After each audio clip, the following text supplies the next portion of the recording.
Ooh. There we go. Hello, everybody. Little bit of technical difficulties. The orientation of the camera wasn't correct as the way I wanted to, but we're making it through. First stream, so hopefully we can get this right eventually. My mom is right here. She don't want to be in the camera just yet though. But in terms of what the stream is about, it's supposed to be a Q&A. You guys can ask me questions whenever you want. You can ask her questions. We're probably going to discuss a few topics as well. So, yeah, let's go ahead and get started, I guess.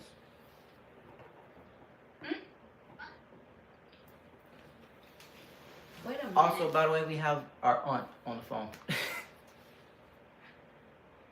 So, yeah. So, Ma, what you want to talk about? Like, we up here now, so. It really don't matter. I can talk about anything. We talk about anything? Mhm. I mean, what was like the last thing we had a discussion about? You remember? I can't remember. Oh, let me think and see what it was, cause it was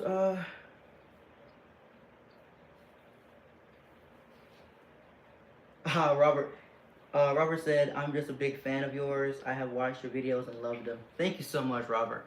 That is very sweet of you. Oh, Robert. But yeah, thank you so much, Robert. But yeah, welcome to the stream. It's a live Q&A. Me and my mom will be talking about different things, and if y'all want to come in and talk about it, there she is. If y'all want to come in and have your questions as well, y'all can feel free to ask any questions y'all like. Make any statements y'all want.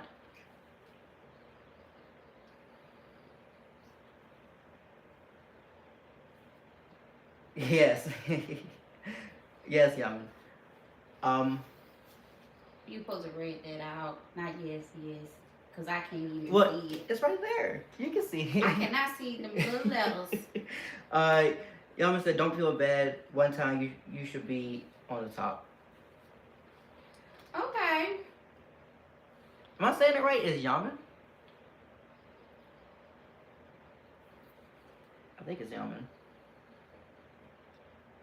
But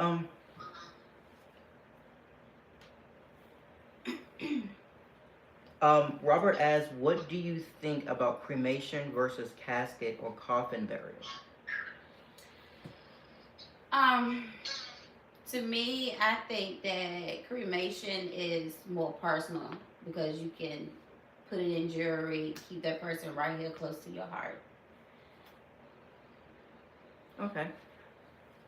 I mean, I can see it that way. But like I told you last night, cause we did have a discussion about that. Didn't I say, Yeah. bury me, cause I was born burnt? You did say that. You did.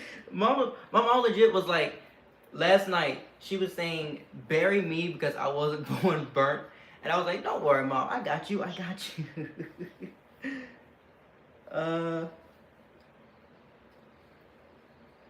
Yaman said, keep going. You're on the right track." Thank you so much, Yaman.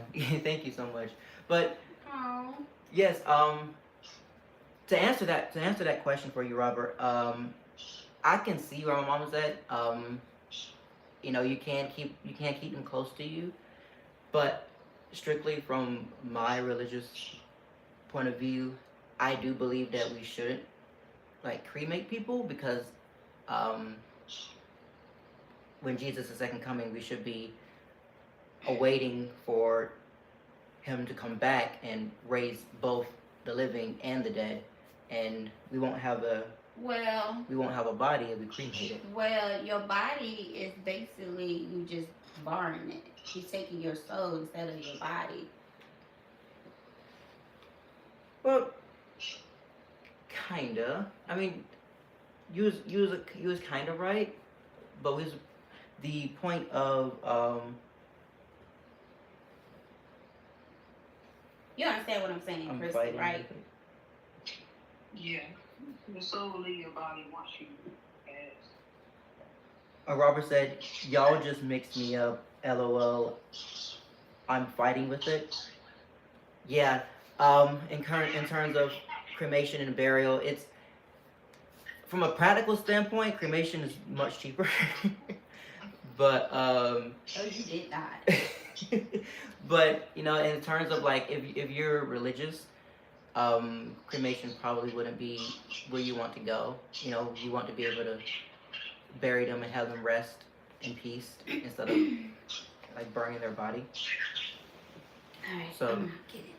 yeah, like it all depends on like how the way you view Christianity. It's cheaper in the form it's cheaper in the form of death, but it isn't biblical. I No, I don't think it's actually biblical because once again, like I said before, it's when it comes down to Jesus' second coming, we're supposed to be awaiting for him to come back and raise both the living and the dead. My mom is arguing that it's actually a more of a soul. No, you actually you're going to be raised again with the living and get and receive a new body and a new heaven and with a new heaven and earth. Well, what a new earth really. No, you're good, Robert. You're good. You're good. But yeah, one thing I can say is that me and my mother, views on religion is vastly different, very different. I'm a Christian. She's a Protestant Christian. I actually am a Catholic convert. I converted in 2020, 2021, late 2020, early 2021. So it's been quite a journey dealing with that, as well as my political views as well. Christy, what are you? You Christian? Hello? I think she done stepped away from the phone. Because I think she something's going on with her signal. Hello. Oh, there she go. Chrissy, you a Christian, ain't you? No, She hung up. Okay. She gonna call back. Oh, you're Pentecostal, Robert. Okay. If I may ask, what does like COGIC mean?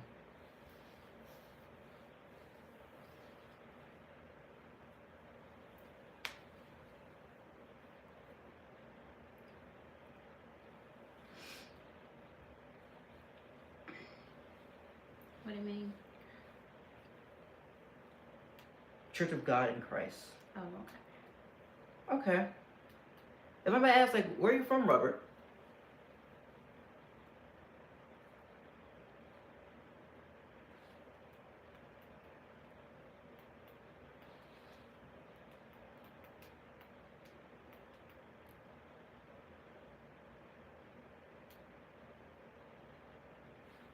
I just text her. You text her. Mm-hmm. Wow. Remember that heated argument we had over Trump? Remember that? I am not a Trump fan. Yep, I said. Hi, Yeoman.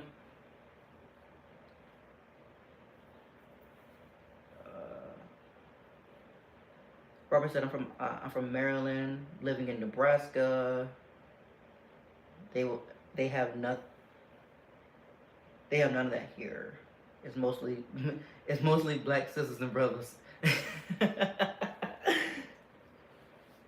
That is interesting. Black people in Nebraska? That's something you don't usually hear. Black people everywhere. I mean, yeah, but in Nebraska though? Oh, in the church. Okay, makes sense now. Makes sense now. Okay. You went left. What? Okay, I see now. I see, Robert. I see. Makes sense. Cause I was like, huh? I was looking at the population demographics, but yeah. To be honest with you, when I mean by like the description of my for the announcing of the live stream, what I mean by we didn't always agree. Well, actually, we don't agree on a lot of things, like on anything at all. To be honest with you.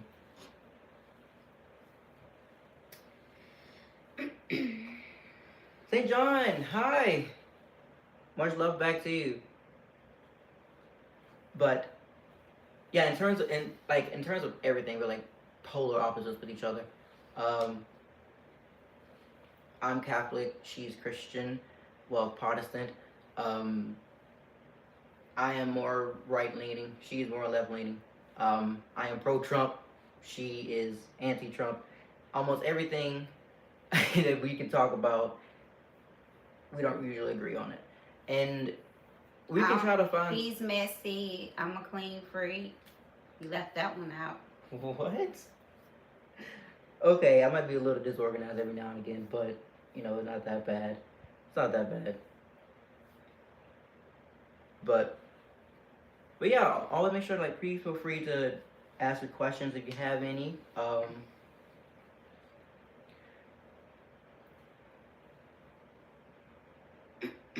Robert said we have Holy Family Shrine here, sitting up on top of the hill off of I-80. Christians can be Democrat? You trying to say why don't Christians be Democrat?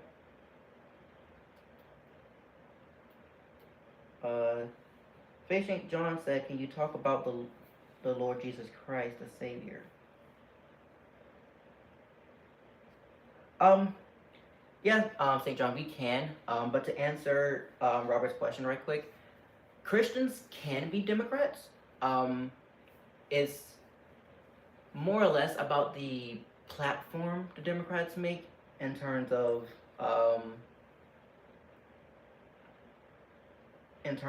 the what they promote but you can still be Democrat and be a Christian at the same time. But it's becoming harder to do that now. And the reason why is because there are some policies that the Democrats actually make in terms of economic issues that is very Christian. They say in the name they want to be able to have equality for everyone, so they say, which is a very Christian thing. They want to have more social safety nets. They want to have more economic opportunities for everybody. That is very charitable and very Christian.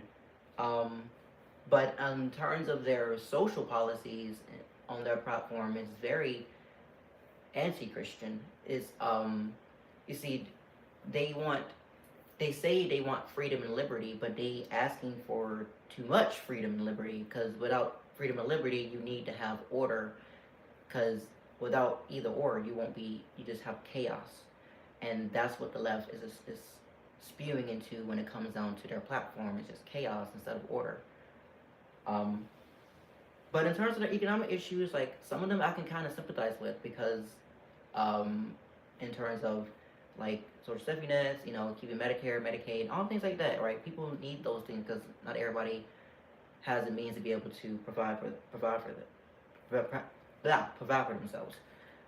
So yeah, you can be Democrat on single issues as a Christian, but in terms of supporting a lot of the LGBTQ stuff, or and illegal immigration, those things like that probably isn't you shouldn't support that, even as a Democrat.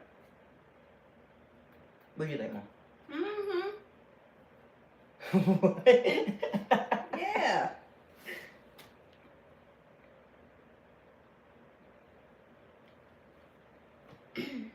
I'll tell you what, Robert.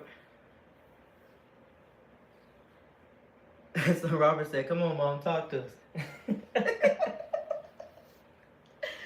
Preach. No, I'm playing. I can say I am a Christian, but I'm not deep into it like he is. So, ain't much that I can say about on that topic. But I do need to go to church because he be schooling me. He really have. But I leave that up to him. Robert But said, all the other questions, I can answer. Robert said, tell me why she leans that way. So why do you lean towards anti-Trump, basically? Because he just mean. He's mean. He like to pick on people. I mean, he has gotten a little better. I have been watching him a little bit. He has gotten better. But he just Trump. That's all I can say. He just Trump. And my sister texts me. But I'm just not a good fan of his. Father St. John said, Faith St. John, I'm sorry, said you and your mom in your regular life could be in unity about and tell each other what you learn in scripture about Jesus. I meant maybe you each study the book of John and talk about it. Yeah, that's a good idea. That is a good idea. We Faith St. John. can do that. I try to study the Bible as much as I can. I read scripture almost every day. Keyword almost. I wish I can read scripture more often, but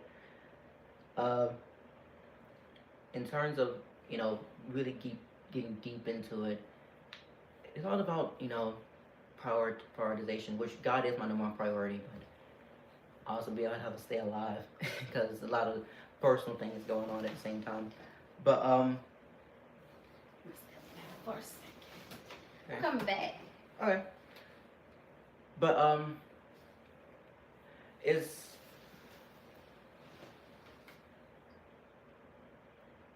but yeah, I guess what my mom was trying to say is that she don't really like the way for you, Robert. I guess what my mom was really trying to say is that she don't really like the way he talks to people, which one thing I can say in terms of criticism towards Trump is he can be a little bit egotistical sometimes, and he can say things that could be hurtful. But what me and my mom disagree with is in terms of is saying disrespectful or hurtful things make him a bad president. And for me, I don't think so. Sometimes people need to hear a harsh truth. So, and sometimes people don't. It's kind of like somebody just being overly blunt. He criticized people. He criticizes enemies. And he does it in a very funny way. I've seen plenty of videos where he will sit right there and just call them names and don't even want to hear what they have to say and all of that. And they just be asking him one simple question and he can't even answer it. He'd rather criticize them instead of answering the question. Robert Mason said, read Genesis and Revelations, then go back and read the middle, and it's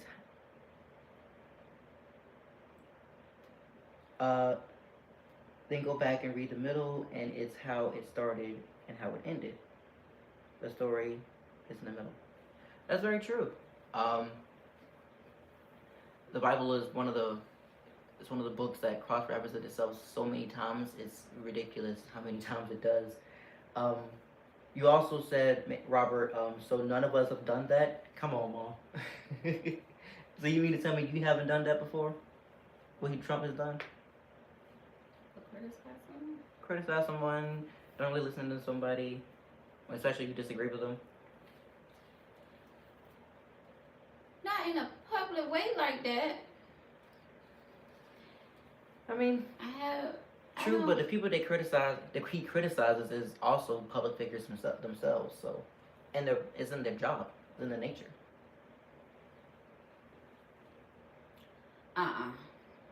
That's not an excuse.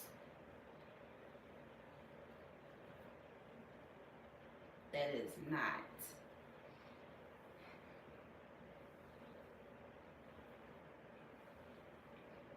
Amen, Robert. Robert was saying that the black text in the Bible is interpretation.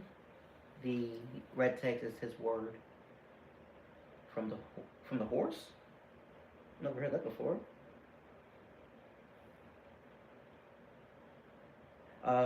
Faith St. John said, "Your mom is beautiful, Zamarian. When you pray for people, thank you. when you pray for people,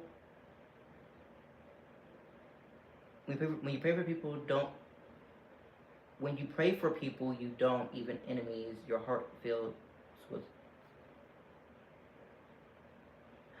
Oh, my bad. When you pray for people, you don't even enemies. Your heart fills with love and understanding for them. God is working in all of us. Amen. St. John. Oh, okay. So you talking about Robert. The red verse is from Jesus. Okay, yeah.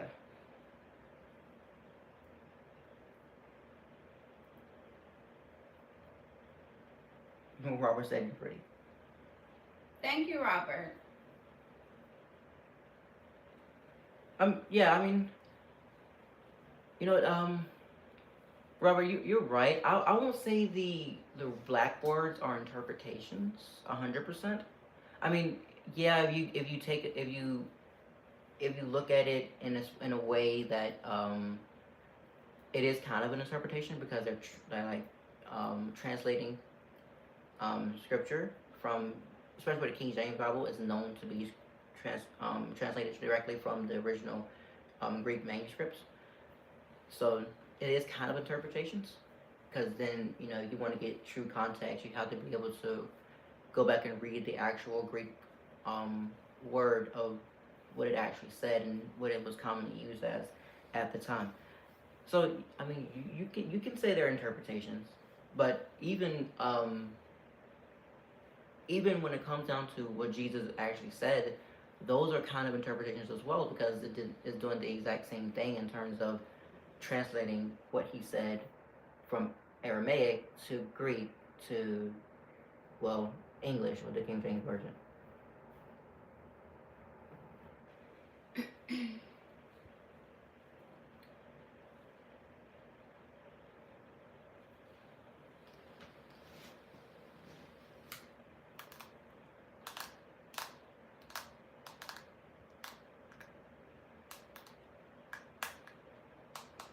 I've gone an explanation too far? What you mean?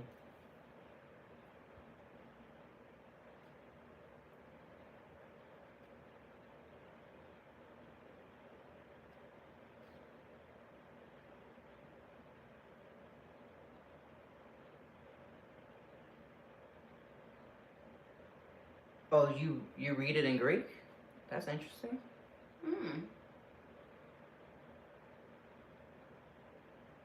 Smart. Yeah, it is very smart. I wish I'd be able to read Greek one day.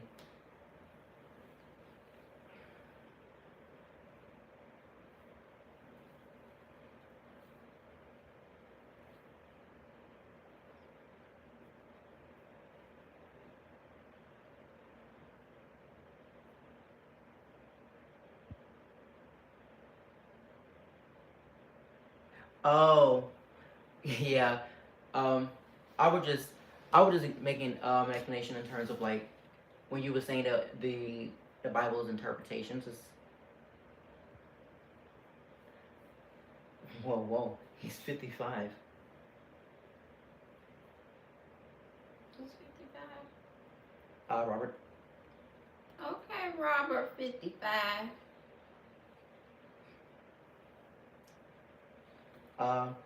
Faith St. John said, "Your mom must be very grateful to the Lord to have such a wise and precious son."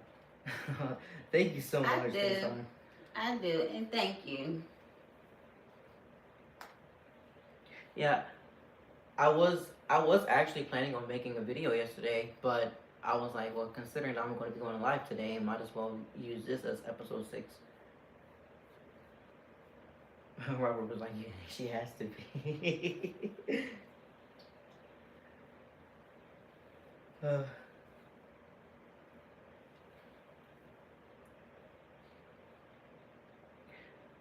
I think we had like quite a big audience, but with all the technical difficulties at the beginning of the stream, kind of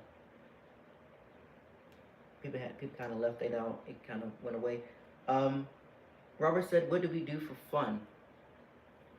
Well,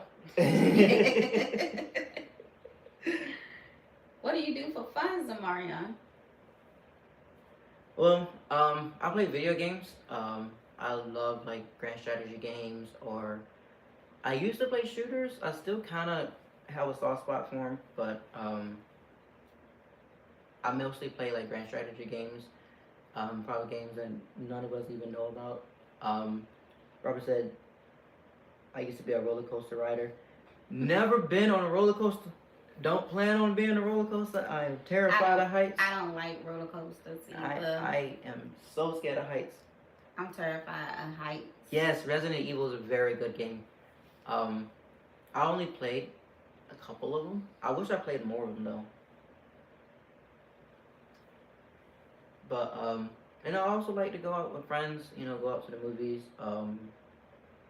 I go and go to like different amusement parks, or we just go out and hang out. You know, go into the woods. I genuinely do that a lot, going out to the woods. But you have all the Resident Evil games? Wow. So what about you, Mom?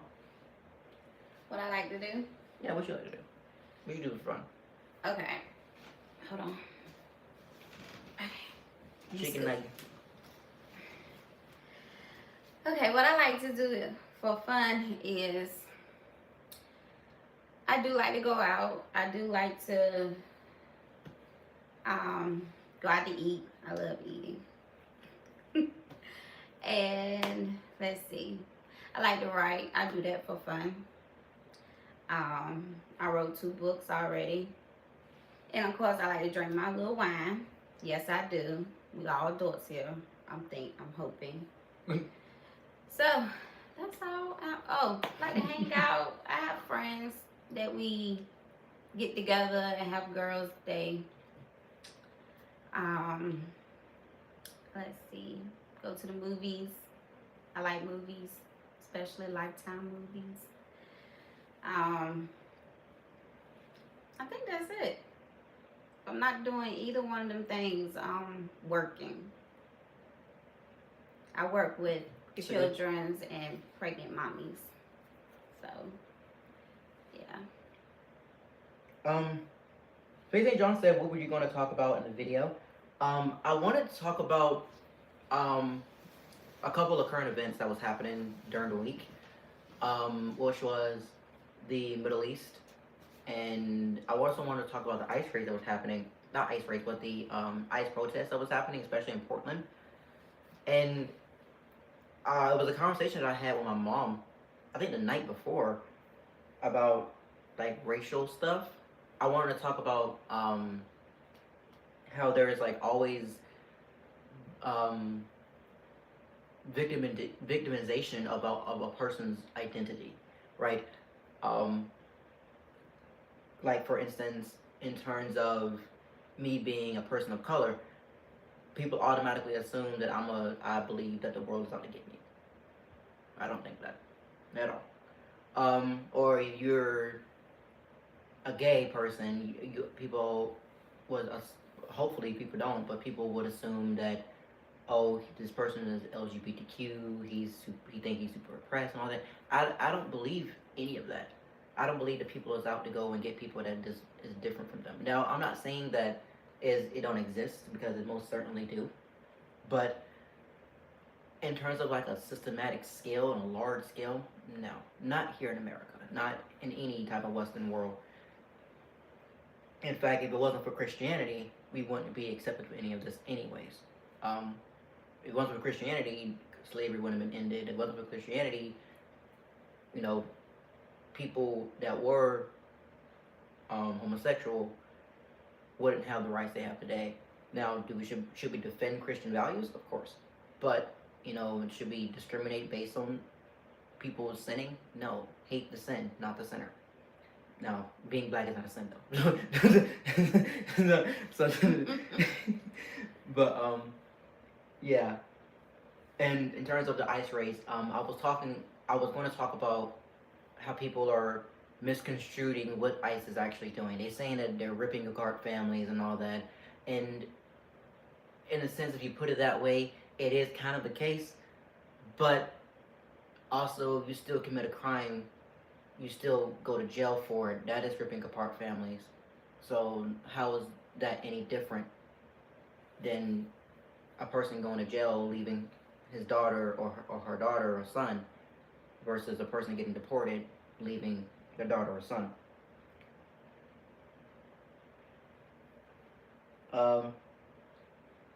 And Robert, I used to have pets. I used to have I used to have 2 puppies. I had to give those away, and then I had another puppy. Her name was Zena, and my baby girl.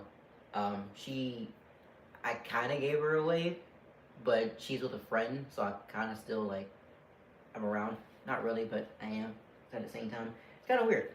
But I do love dogs though. I love dogs, especially Huskies and German Shepherds. They are my favorite breeds. But yeah. He loved that dog. I love that dog. I loved her so much. Oh my God. Xena was my baby. She was a pit bull, German. It was a German Shepherd mix or a Husky mix. I have no idea. No, it was a pit bull Husky mix, and she was the sweetest. That dog was so worth. American Akitas are so pretty. I think that dog had ADHD. She was a puppy. Of course, all puppies got ADHD. That dog was everywhere. Robert said, lately they've been attacking the people who don't care. I don't care who they are or what they do, but just keep it over there. I'm good with everyone just let me be me. Yeah, I get what you're saying there. Like, people just want to be able to live their lives, and there's nothing wrong with that. But there's always going to have to be people out there to be able to expose the sins that's out there. Because I made plenty of videos. I don't know, Robert, if you've seen my previous videos about, going out and evangelizing and telling people about Christ and exposing sin the way what it is, I think it's my last video. I actually talked about that. Just being able to, help people out in terms of, the struggles they're going through. Because, say for instance, transgender people, they are hard to stop believing that they're are what they're not. And then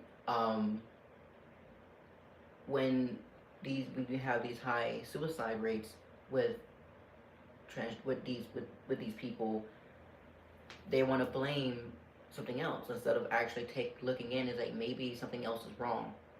So it probably would be our jobs as Christians to be able to help them out in a charitable way, of saying like, hey, what you're doing is sinful. You need to come back. You need to be able to, look inward in terms of what's going on with you. What's going on in your head. Do you want me to pray for you, right? But instead, they don't want to do that. They just want to get hyper aggressive, call us a bigot, and all that, and it's not right. And To be honest with you, it's not right, and it's an endless cycle.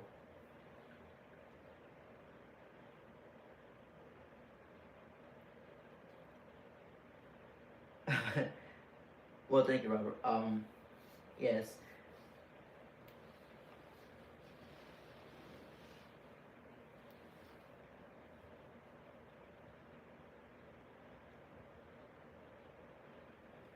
But yeah, I mean, what you think about him?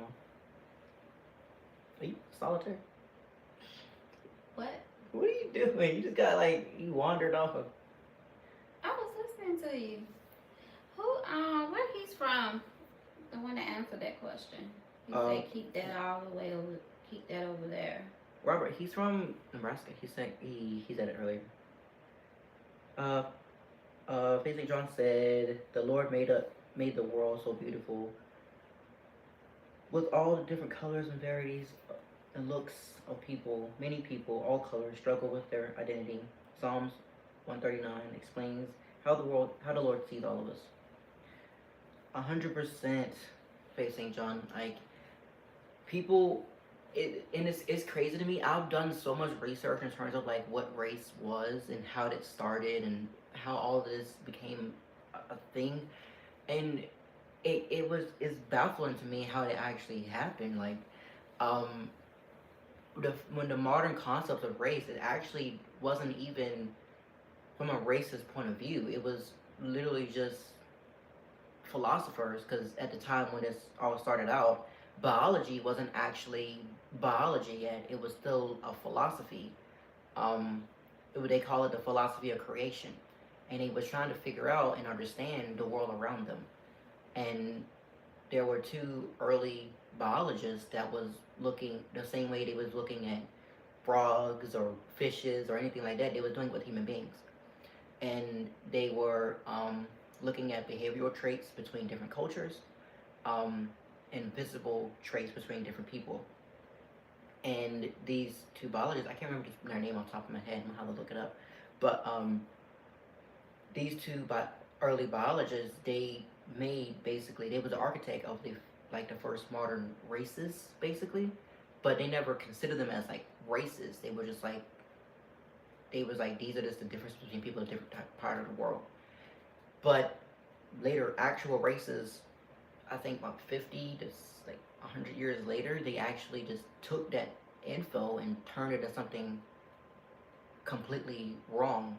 And now people they basically try to use that to justify colonialism and slavery in the Western world during the 1600s and 1700s.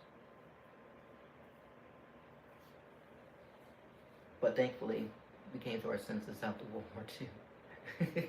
Well, really 1960s.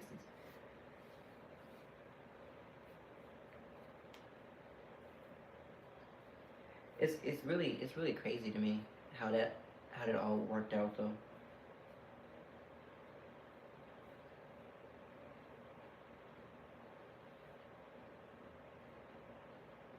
Did you know about that? Mm-mm. What do you mean?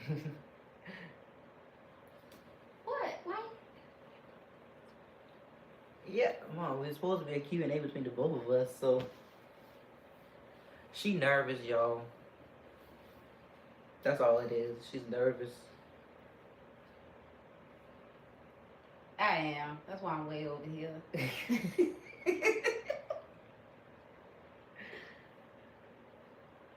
I'm going to say this, like, I apologize the way this whole live stream worked. It's our first stream, so like at least I probably can cut some slack with that one. Um, I was trying to figure out how it worked. Now I kind of have a decent idea. The next time I do a stream though, it's gonna be a little better ish, hopefully. Um, but yeah, like hopefully it'll be a little better. The technical issue I had was like the way the camera was oriented, and it's still not 100% right yet. I didn't want it to have it in this long form like this because I'm recording it off my phone. So But hopefully next time we get it better.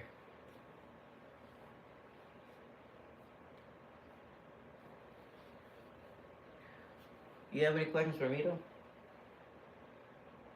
No? You have any questions for me?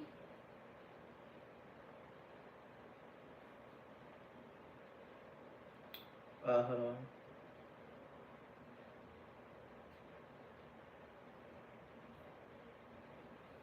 Robert says she's hiding behind the shield of Satan. uh, just put it, just put it out there, Mom. Since two guys told you you were pretty, you then took a step back. No need. Church women are pretty, and they love the compliment. That is true. There is such called as a Jesus glow up, and I'm trying to tell you. As soon as the one put their faith on Jesus, all of a sudden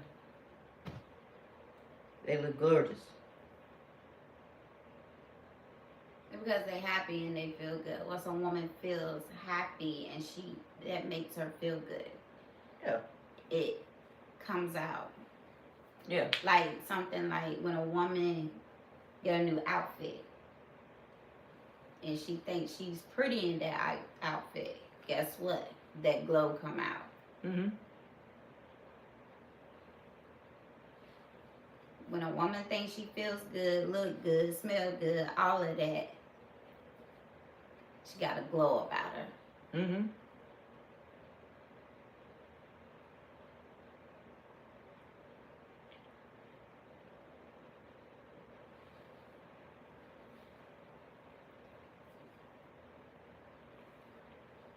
Oh, sorry, I was eating and reading at the same time. Father St. John said, do you know about the Irish, their lineage? I don't know if it's a her or a guy. Were also slaves in America and in the Middle East. There are 3 books about it online, and it's a very interesting study. Yes, that is a very that's a very interesting topic that a lot of people don't talk about. That the Irish were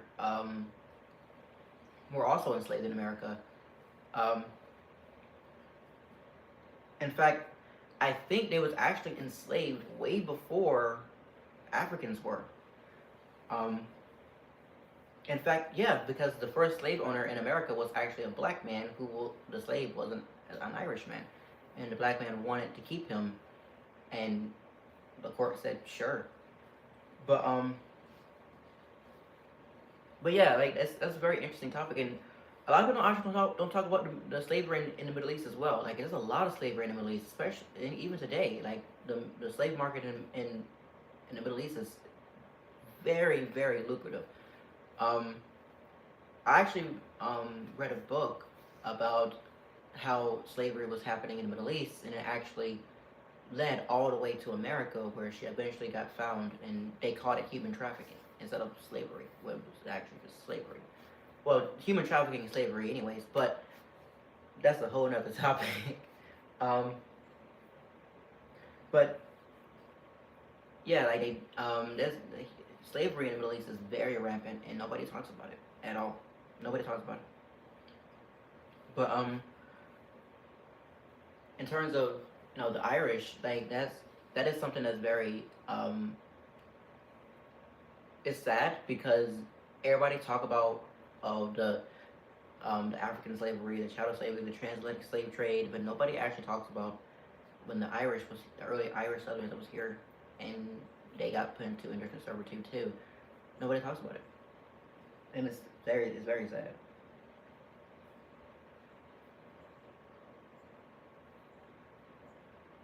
Yeah, more than 200 people are slaves today, and that is sad. That is very sad. And the thing about it is, I'm very I eventually want to be an advocate for the human trafficking that's going on around the world, which is the reason why I was so pro closing that border, because that was a major highway of human trafficking rings. But yeah, people nowadays just want to be able to just they want feel good politics. They don't want they don't want practical issues. They don't want issues to get solved. They don't want to have problems to complain about, and to just be and make it like, oh, well, that's just the world. It's very nihilistic, and it's kind of, best way I can put it, it's kind of selfish. Like you want others to suffer so you can believe you're suffering too. Is is weird. It's a very weird thing to do. You know, it's a very weird thing to do. And you know, it didn't always used to be like that. Like people actually came together and made looked out for each other and actually made a difference in their community, if not the whole world. Think of all the saints around the world. Like they done amazing things. Say Mother Teresa is one of them. Yeah, she had her controversies, but she did a net positive.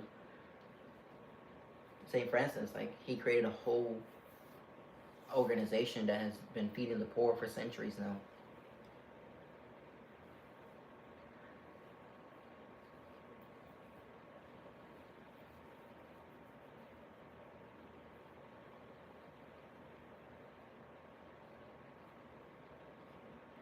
You know, we should start doing that, volunteering for stuff Like doing more charity work. yeah.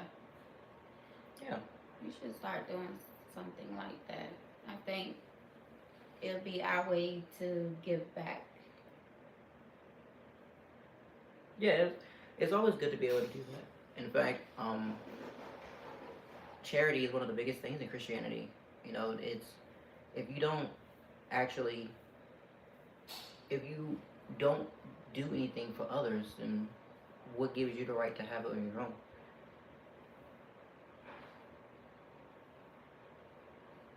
Maybe I should start an organization or something. All right, Robert, what you got for me?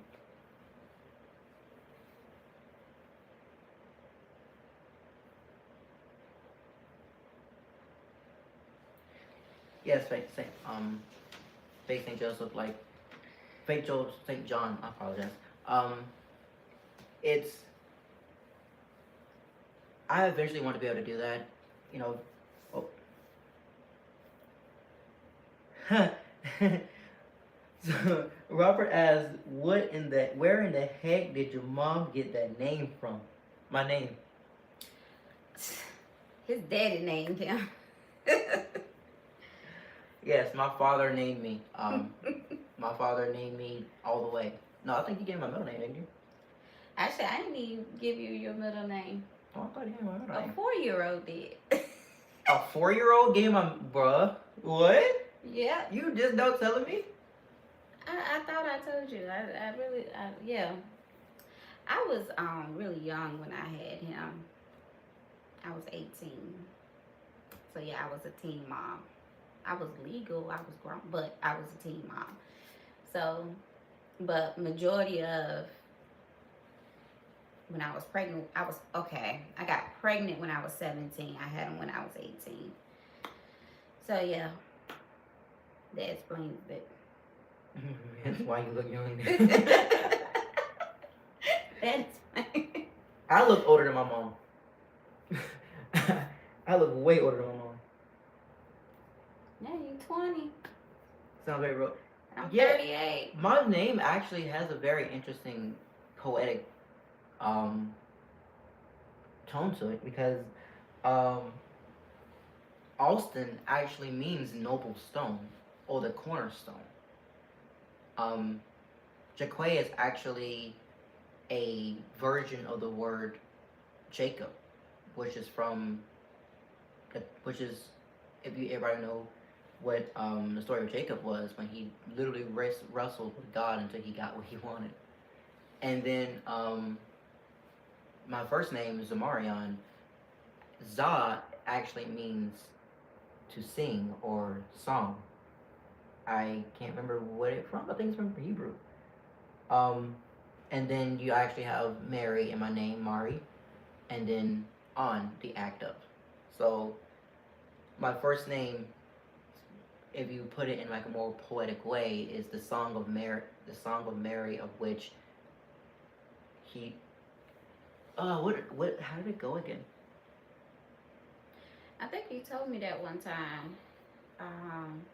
The Song of Mary. Some, I forgot the last part that you had said. It was really unique. It's the Song of Mary, of which there will be struggles and tribulations. With the something like that, struggles and tribulations. I don't think it was that long. That would have the foundation of something like that. I can't remember. I'm gonna have to go back and look at it because I wrote it down.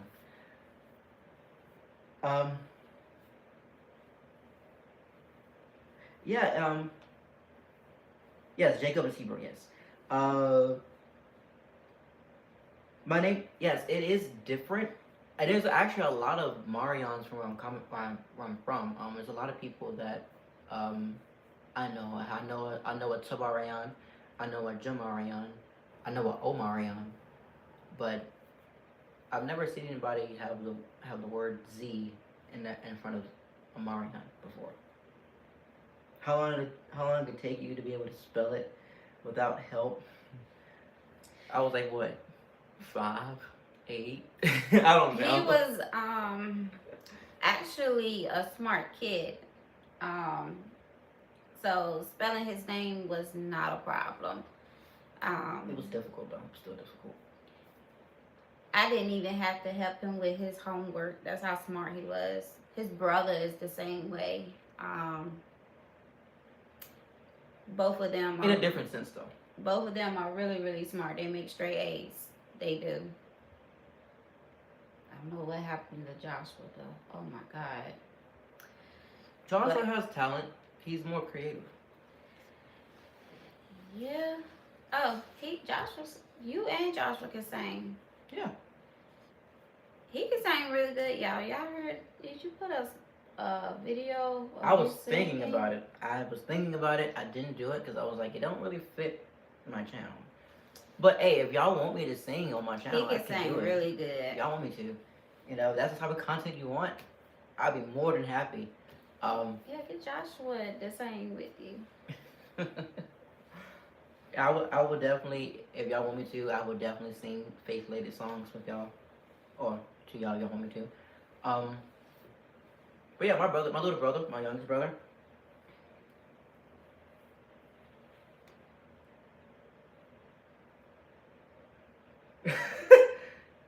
Robert says, so you gave Josh an easy name, shame on you.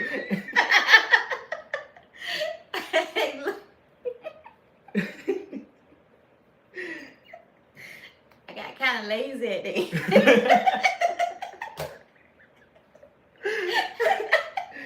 I said, well, Joshua would do.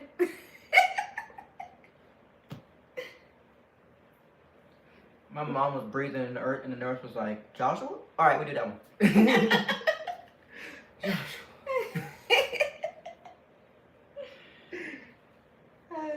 That was funny. Well, thank you, though. My middle brother, his name is Rufus. And then you have Joshua. But he's the third, though, because his dad is the junior, and his dad's dad is the sir. So, yeah. That's why his name is Rufus. Yeah. I mean, yeah, I think Joshua's name is biblical. So, is like Joshua is straight out of the Bible. Actually, I was about to name Joshua Elijah. Another biblical name. Yeah, Elijah. But,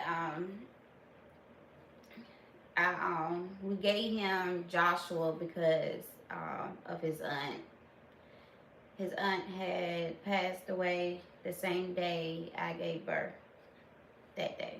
So she wanted his name to be Joshua, so that's how he got his name.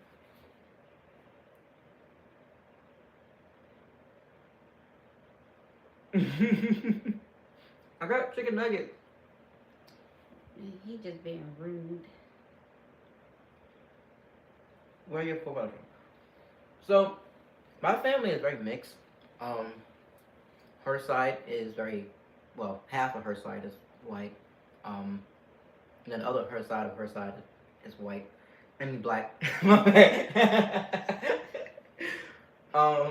And then obviously my mom and then my dad is Black. Very black. He claimed he has some white in him. I don't know where. He lying. I don't know where. No, it is some people on my dad's side of the family that's like a little lighter, like very light for some reason. But I don't know if that's from them having like a. Yeah, I'm getting to that. Hold on. But I'm not sure in terms of where. But I'm not sure in terms of like where my family tree, where there actually is like people of European descent on my dad's side. But in terms of where my forefathers are from, in terms of like Europe, there is a lot of it is English and Danish and I think North German, right? Yeah, German.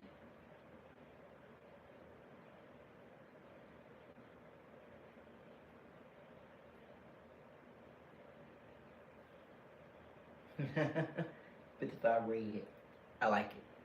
What do you say? I didn't read that. He said he's Robert is Egyptian, native, and black, but not African. He's high red. He's high red, and that's his nickname. 55 Red. 55 red. Okay. In terms of my African descendants, obviously, it's a lot of Western African heritage there. In terms, I think I have majority of us like the Yoruba people, and a lot of like different tribes in Nigeria.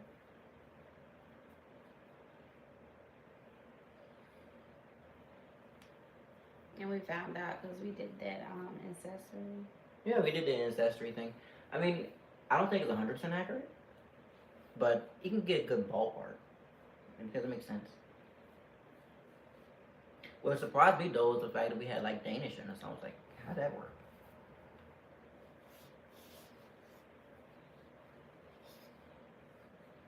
Yes, it is. It is a kind of interesting background. I actually went down a whole rabbit hole of my ancestry. It turns out actually there's a line in my family tree that is actually quite prominent in England. They were kind of like, I won't say they were big nobles, but they were kind of like minor nobles. They was in the House of Lords. They were very active politically in England. Before that was like one of my descendants from that family came to America and became one of the earliest settlers in Virginia.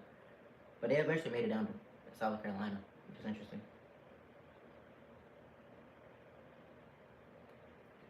I was like, well, you want to get technical. My grandfather on my father's side was a gypsy, and my grandmother on my mom's side was a native. I'm strictly what I never knew. You never know what you're gonna get. Yeah, I thought the word gypsy was like a derogatory term to the Roman people.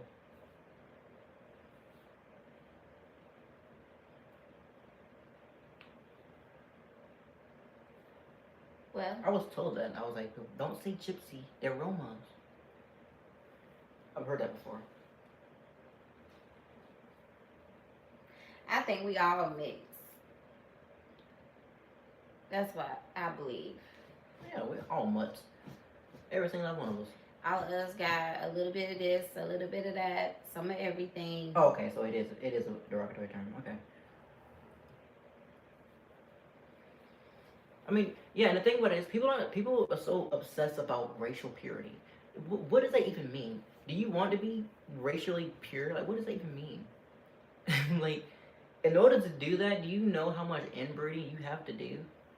And then if you do that, it actually does the complete opposite of what they claim is trying to do. It makes your genetics worse.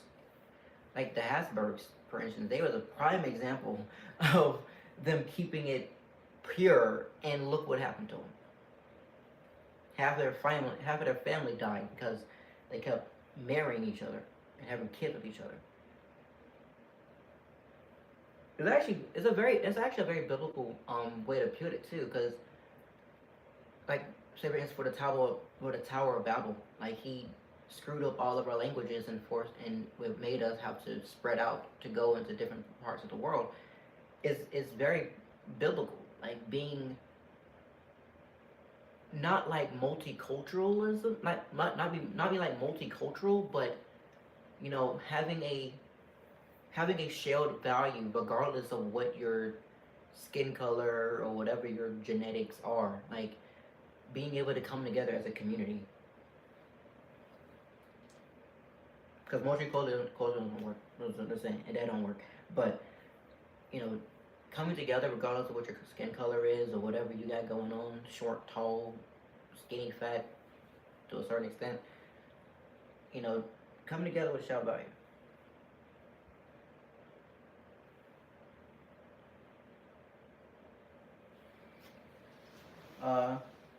Faith St. John said, yes, we all have a combo of various backgrounds.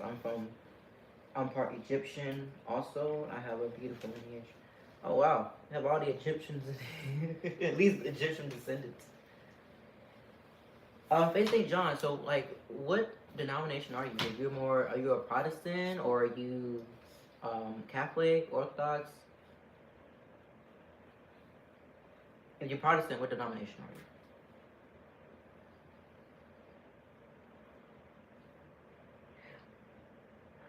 Robert said, for you, Mom, what is your favorite color, food, and shoes? What have you read? I like the color purple. That's my favorite color. She got purple pants on. I did with stars. What else he said? Food and shoes. I like pasta. He said shoes.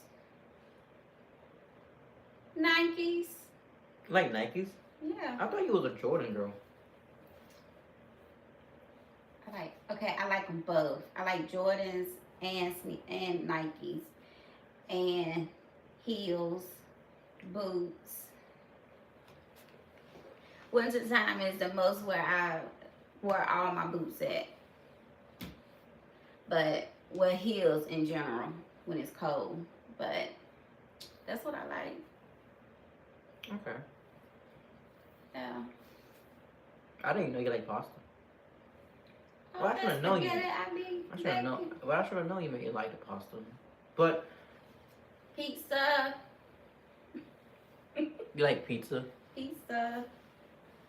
I'm more like an Italian. I like Italian food. You like Italian food?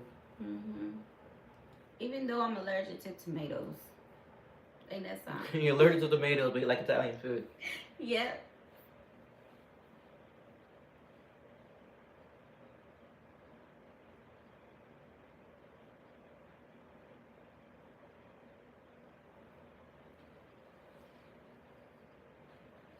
Oh, my bad, Faith St. John.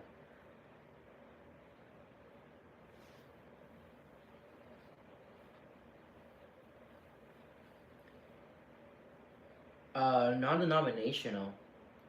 We went to a private Catholic school. So did you grow up Catholic, Father St. John, or your parents just wanted you to go?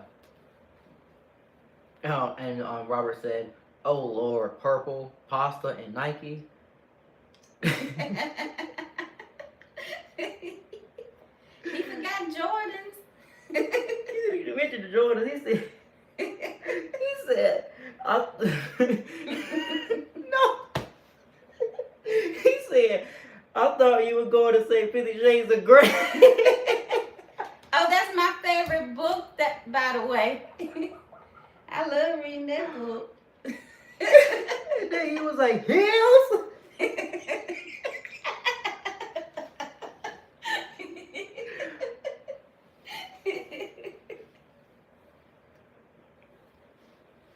Okay, you grew up Catholic, but you always wanted to be close to the Lord. Okay, so what made you walk away from the church?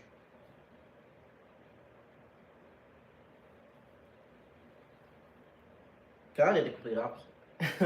I grew up Baptist. We were Baptist, right? Yeah, it was. No, we was Christians. The church you got baptized at was Christian school. It was a Baptist church. It was a Christian school. That's Church. yeah. A Baptist is Christian. It's a denomination. Same thing. If I grew up Baptist, and then I went through high school, and I slowly and surely became more Catholic as I did more research about church history and the history of Christianity in general.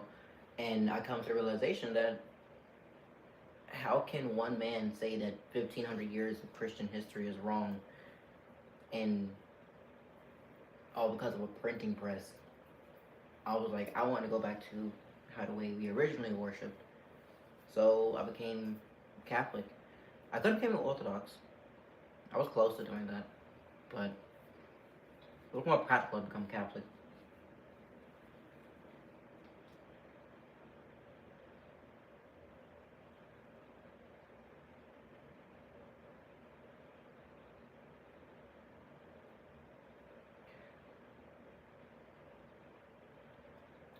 No, Robert, we're not. We live on the East Coast. We stay in North Carolina, which is the reason why we're on Easter Standard Time. Yeah, that's what was going on in the church. Some people can sniff it out. Even as a young kid, I knew things was wrong just by the preaching. Are you talking about the church I grew up in, or?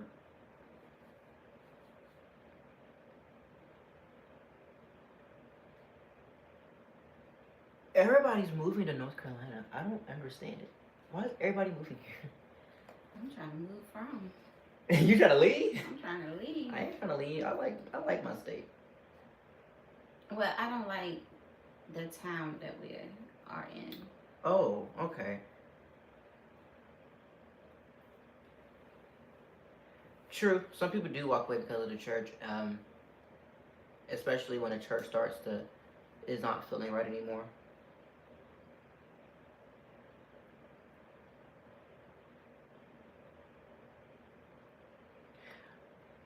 Well, growing up in a Baptist church, there wasn't really nothing wrong with it. I just really didn't. To be honest, when I was younger, I didn't really take my faith seriously. As a teenager or as a kid, I didn't really care about it. I was actually very liberal. I believed almost everything my mom believed. I wasn't really a pro-Trump supporter during his 2016 election. I wasn't very conservative. I wasn't any of that. I was very agnostic, really. I believed there was a God, but I didn't really pay attention to it until I got to like more of my adult years. You just got to the adult years. Yeah, I'm mature basically. A little bit. Just that bit. You just got your pinky toe in. Yeah. Mm-hmm. Yeah. Well, I'm 20, okay?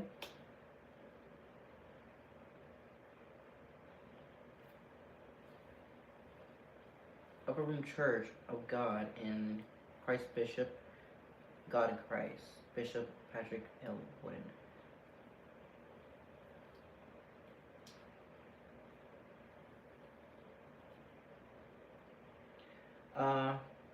St. John said, I had an encounter with the Lord when I was 16. I asked the Lord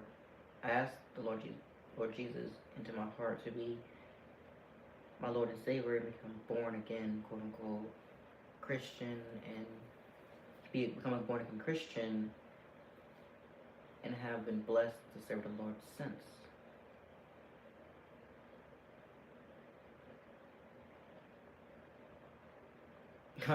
He said, I'm from Maryland, so y'all's attitude don't scare me. I'm just a transplant.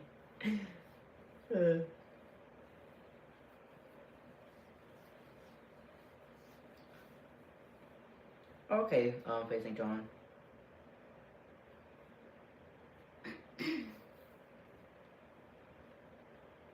So it was nothing about the Catholic Church in general. You just believed that you was gonna be closer to the Lord if you walked away, basically.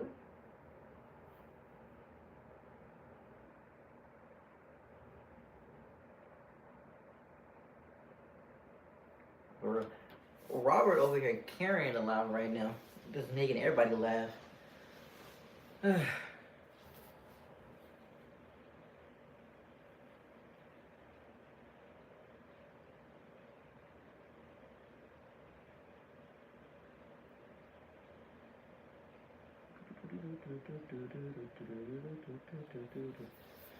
Ugh.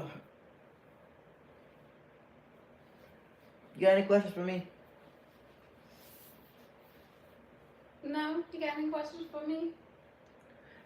Yeah, I want to know what was the most annoying thing I did as a kid.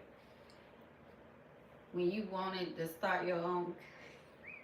Oh my God, I didn't think it was gonna come up on the first.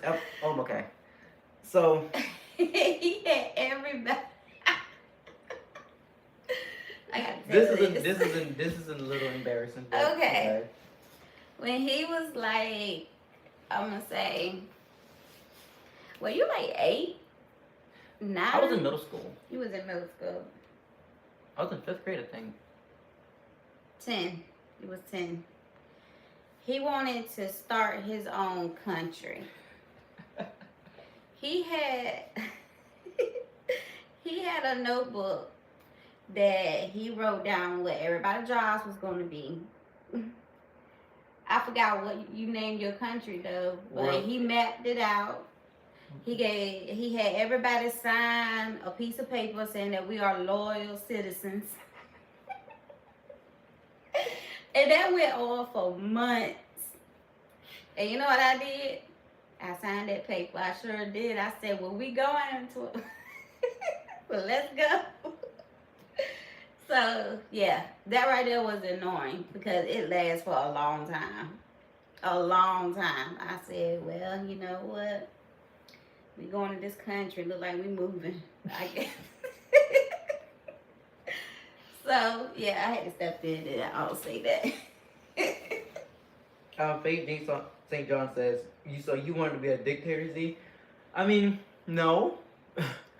I didn't know what I was doing. I was just letting my imagination run wild. And yeah, he had a big one, a big imagination. He did. I'd say I had like an entire constitution that was like this long. I legit I took like stick glue and glued the papers together. He did. He's not lying.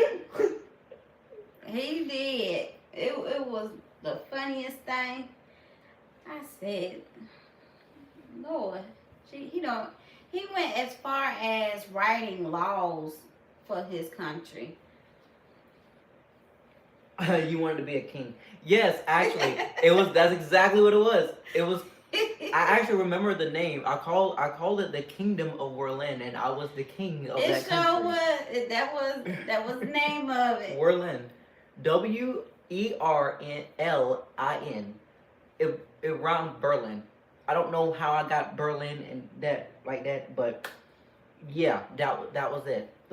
It was called the Kingdom of Berlin, which I was the. He would actually Google and search for unclaimed lands around the world. That's what he sat back and used to do. Angela said, I wouldn't have been being in Samarian land. Would it be a Catholic republic, right? I mean, well, welcome. You was one of the very first citizens of Samarian land. Yes, it would be a Catholic republic. And everyone will be singing Kumbaya in the middle of the desert because it's the only place. We all can be out at night because it's reasonable temperature.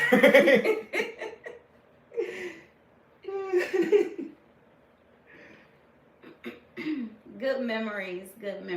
Yeah, I swear that was like that. It wasn't like your boyfriend at the time. He was like, I ain't doing that. You was like, you better do it. Yeah. I threatened him. You gonna sign this paper right there? I remember it was one time during this whole phase of mine. I took I went to school. Right? And I found like an old printer that wasn't being used. So I took the printer and put it in my room and used it to print out a piece of paper. And I took the paper and I went to the front office of my middle school. And I walked in there very confident. I was like beyond confident. Paper in my hand. I'm like, chest out, like. I walked up to the front desk and I slammed this paper on the ground. I said, I need to speak. I need to speak to the principal. And she was like, what's going on? I was like, something very important.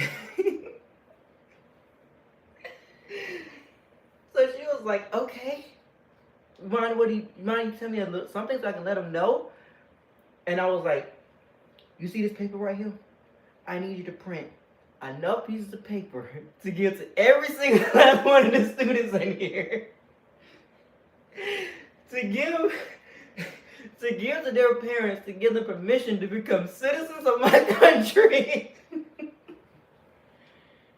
And I'm like, I believe it. I believe it. What I mean, looking back on it, the look at her face. Like I was. What? She was like, what?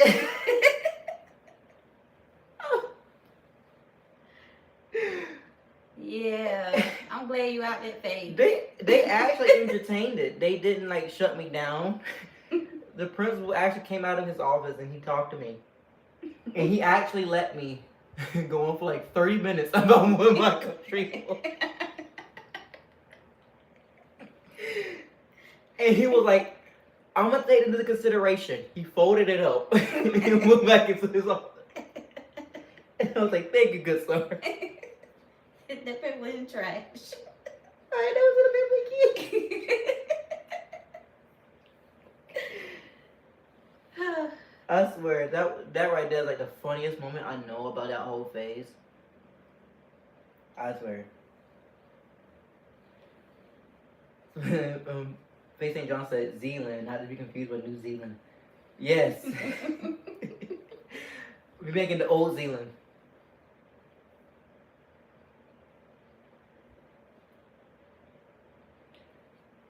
Faith St. John said, hey Z, since you loved leadership as a little kid, and you were a natural born leader, it may be leadership in your future, believe it.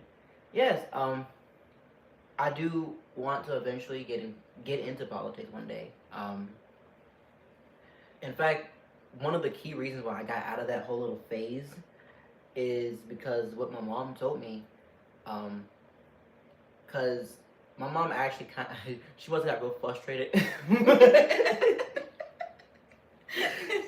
But she sat me down and she was like, why do you want to create your own country so bad? Why do you want to leave this country and go to somewhere you don't even know?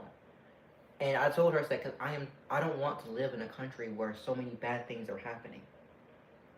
Mind you, I'm saying this as like a 10-year-old.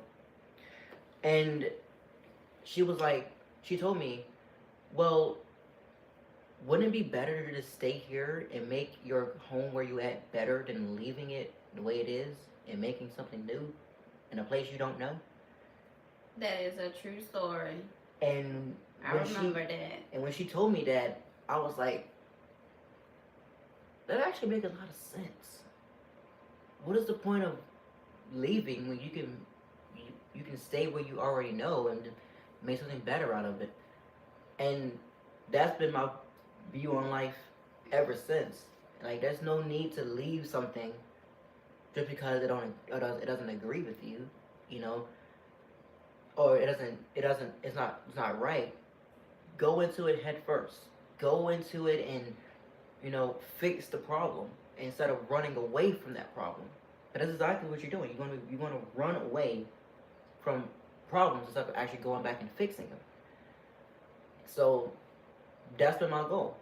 And as I grew up, I've always been very interested in politics. I've always been very interested in leadership. So you're very right, you're very right, St. John. I love leadership. I've been trying to be in many leadership positions as I've been as a teenager. In fact, I started a whole youth council in my county at 15. I don't know how that's going though. I really haven't paid attention to it anymore. But you know, I've been doing things to build up my leadership skills to be able to see if I'm really meant, well, if I can really do it. And you know, there's been some failures and there's been some successes, and you know, it's been a mixed bag. But you know, when you're learning, you know, and making mistakes, you're gonna do that.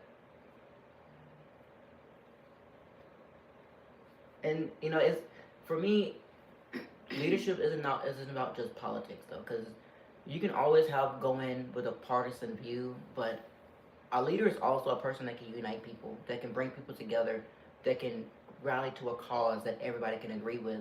A strong leader has a big following. If you don't if you only have a certain amount of people that agree with you on certain things, and I won't say you're not a strong leader, but you know you should be able to get people to come together to do things, which is the reason why Trump is a very great leader because he put people together that usually won't come together.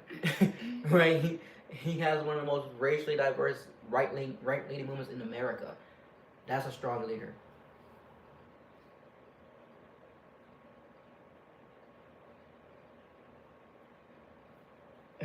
Robert said then Josh will be mad.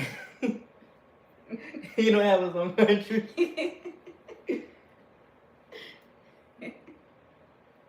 Servant leadership model is the best. Yes, it's always the best because you should never put people through things you wouldn't do yourself. In fact, that is a motto that the military goes by. I'm in the National Guard, and in the NCO, I'm not an NCO, but in the NCO creed, I do know that a line in there, it legit says, I would never have somebody do things that I wouldn't do myself. It isn't even a drill sergeant creed. Don't don't force somebody to do something that you won't do yourself. If you tell somebody to climb up that 30-foot ladder, you should be able to do it too. Point blank period. Don't and it also goes to the practice of like practicing what you preach. If you preach one thing and do the complete opposite, then that makes you a weak leader. You just you're just doing it for bad motives. You have bad motives behind everything you're doing right now.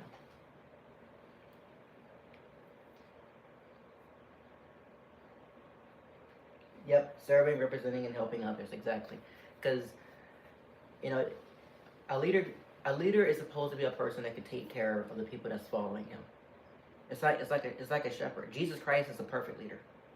He's the perfect leader. He's the head of the church, who is the church, and the church is his body, who is also his bride. Same way with marriage, right? The male, the bridegroom is the head of the household, is the head of his wife.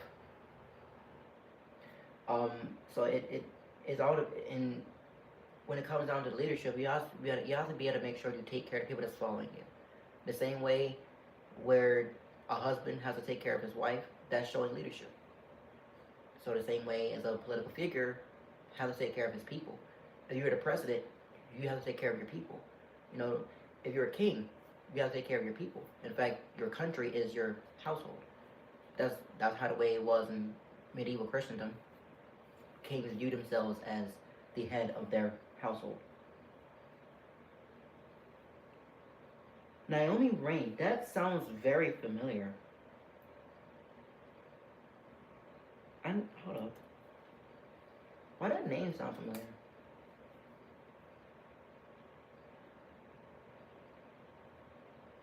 Oh, she's a gospel singer. What? That means I must have heard of a song from her before.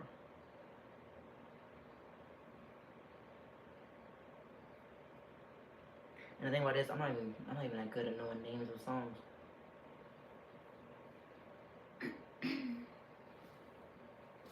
Hottest gospel singer in the world.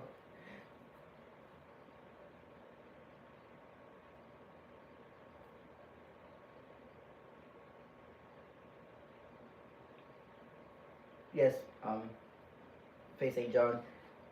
Servant leadership is always the best leadership. You know, and that's why sometimes I be kind of contentious with Trump, because like he's a good leader, but he can be very egotistical sometimes, and it kind of he doesn't show any type of humility or humbleness with him when he does good things. He does good things and expects praise, and that's not always good.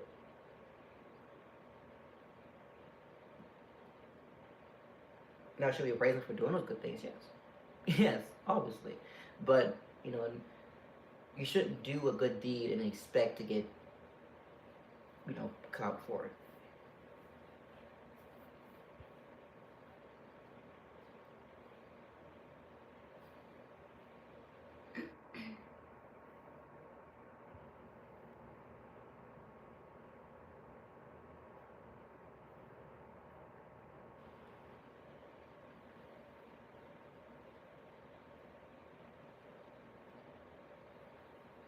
But yeah, you know, it's it's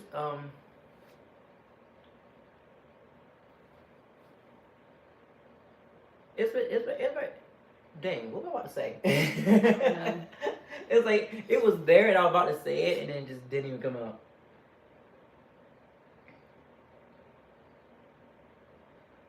What was you about to say? I can't remember. Angela said, if you can start your country, what will you do instead? Well, that's a really good question because I think I had some ideas when I was a kid, but I don't know if they were really good or not. I don't even remember. I can't even, I can't even remember what I said. You know? I think like basic stuff like, you know, don't kill, don't steal, something like that. But it's called tip of the tongue. Yep, Robert. Um, in terms of what I would do instead, well, for me, I'm kind of my view on how a society should run is very interesting. Yes, ban racist based agendas. Number one. But I'm very socially conservative. So I am a type of person that we should be able to understand that as a civilization we live on biblical Christian values. You know, we live on values that uphold the word of God, but never in a way that suppresses other people. Because Jesus Christ never told us to force people to live the way of a Christian. They need to have that journey on their own. So, and I think that was the intent of Western civilization, to allow people to come to Christ on their own, but people took advantage of that. But in terms of, which is the reason why I would say, like, hey, we need to have a country that acknowledges faith in society, but have freedom of conscience and freedom of religion. Like having people can come to this. If I were to create a country from scratch, people can come to my country, regardless of what faith you are, who you are, or where you're from, as long as you uphold the laws of which the country I would create have, respect the culture, and don't commit any crimes. Um, in terms of economics, I'm actually quite left leaning when it comes down to that. I'm not like a super progressive type of guy. I'm not like a socialist either. I'm, but I'm not very pro-capitalist either. At least not in terms of like big corporation capitalism. Like I call it crony capitalism. I don't like that type of capitalist type of mindset, where that Darwinism type of way, because it's not, it doesn't uphold human dignity. It forces people to live subservient and at the whims of others, and other people have control over other people's livelihoods. I don't like that. I believe that everybody should be able to own their own property and means of producing their own money. Um, I believe in like widespread production across different families. The economy should be family focused, not focused on big faceless corporations or Wall Street. I believe that towns and cities and individual communities are economic hubs and financial hubs where people can take care of each other and uphold each other accountable in terms of financial literacy. People call it the distributism. It's kind of like a third way to with capitalism or socialism. It kind of mixes it both and pick the best out of it. So you still have private property, you still be able to buy things, but you're not being you're not in that same capitalist cog of having big corporations dictate of what you can and cannot buy, and monopolies is taking up everything.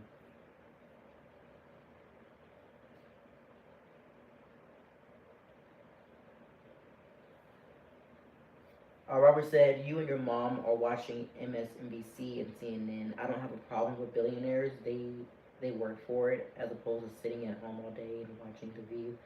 True. I don't have a problem with billionaires either. I don't have a problem with people being rich. I don't have a problem with the wealthy at all. And no, I don't watch MSNBC. It's a bunch of brain rot, and especially CNN. But and The View just makes me mad. But I don't watch those. But it's in terms of, I'm looking at it more of like a middle class type of way. Um, the top 1% don't need help. They already have help. They help themselves. They was able to take the initiative, and they managed to work for what they got. And I believe that everybody should be able to do that. And it's if you have socialism that prevents that from happening at all, and then you have capitalism, which big corporations prevent that from happening. They just try to buy you out. Then it wouldn't be. It's not particularly fair for people that do have these type of ideas, right? Say for instance, if somebody wants to create a alternative fuel, well, you have big oil that's trying to take it down. Why is that? We have people that wants to be able to make renewable energy, to make nuclear fusion, and make it even nuclear power plants and make them better. Yet we have both big oil and the environmentalists preventing that from happening. Why is that? That's one of the cleanest and most powerful energy we can do, and people are saying no. Why? It's kind of, it's to me, that's kind of counterproductive in terms of progression, real progression, I should say.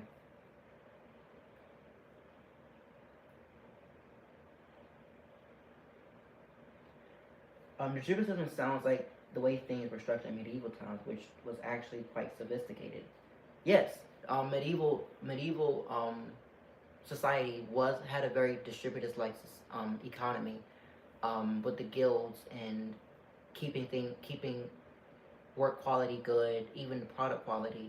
Guilds is actually the backbone of a distributive economy, because if without guilds you won't have any type of standard. It kind of takes away a lot of from the government, which is anti-socialist, and put it into more of like a charter, kind of like a semi-government, but not really government at all, to set standards in terms of work quality, in terms of apprenticeship, of getting people skills to be able to get jobs or even start their own businesses. And it allows people, guilds actually protects people as well. Guilds are kind of like a university, a trade workers union, and a insurance company all at one time.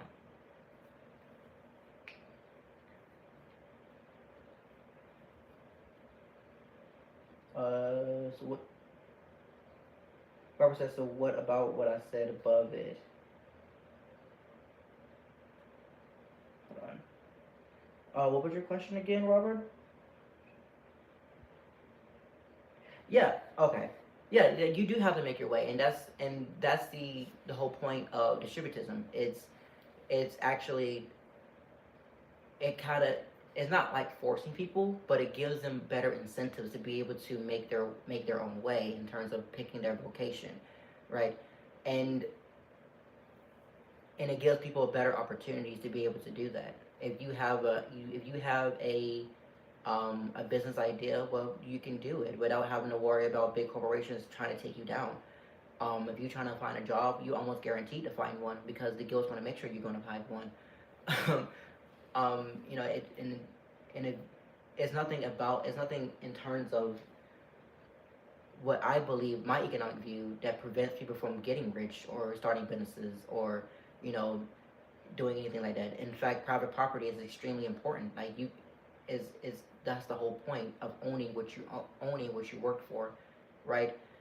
Like, and owning your own house without having to worry about big hedge funds buying, like, or BlackRock buying your house, or buying up all your neighborhood, or owning a farm without worrying about China buying your buying all your farmland, or having more diverse um, people to sell for business to business, right? If you have more people to cooperate with, everybody benefits.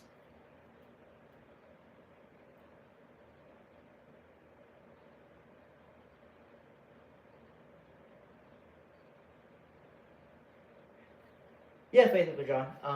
What's it, John? Like, I do try to learn a lot about political science and finances. Um, a lot of my finances is how the way I view it is from personal experience. I made a lot of mistakes, a lot of mistakes, but it's all about the learning curves by it. It's it's. I do want to be able to see if I could, like, find some type of politician that I can work under, make me do some internship for. Oh, that's how it shows up there. Mhm. Okay, it's not that bad then. It's better than I thought. And my mom pulled up the live on her phone. But yeah, I do eventually want to be able to do that.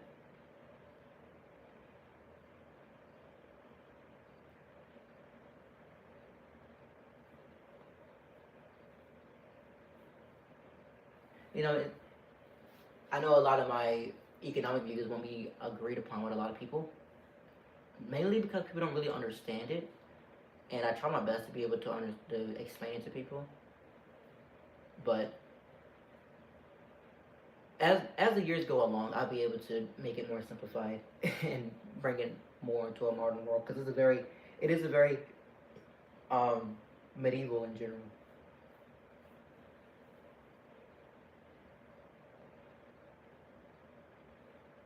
Robert said I can hear mom in the background snoring.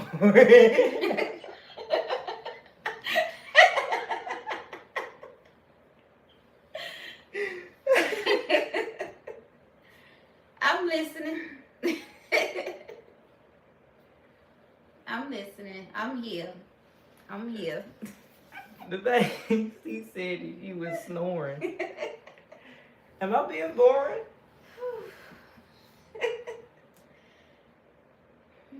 He said with one eye open. Can I get the charger right now? I'll get it right now. Ugh.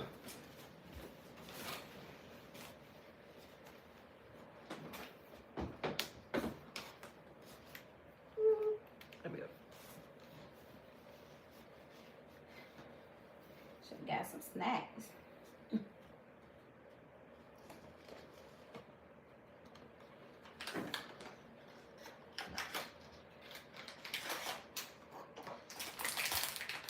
Oh, okay. Robert just sent out. He just being quiet. And Mama knows best. You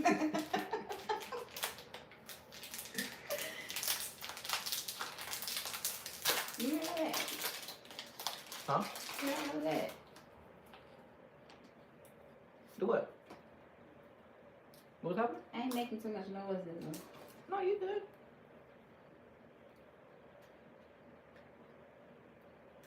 But yeah. What do you think, Mom? Think about what? What I just said.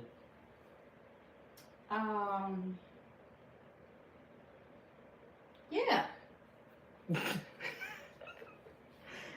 Yeah, I agree. Yeah. I'm not even gonna lie, I won't even paying attention. What? I'm sorry. You know, the thing about it is, like, my mom is not as interested. I'm not interested in. I am with some stuff, but not as like a conversation goes. like politics wise, I don't. I guess that's what you was talking about because sometimes when you talk, you long with it, son. You like go on and on and on and on and on. True. So and yeah, I just that's the truth. I'm Yeah. sorry. I'm a bad co-host. I'm terrible. You're good. But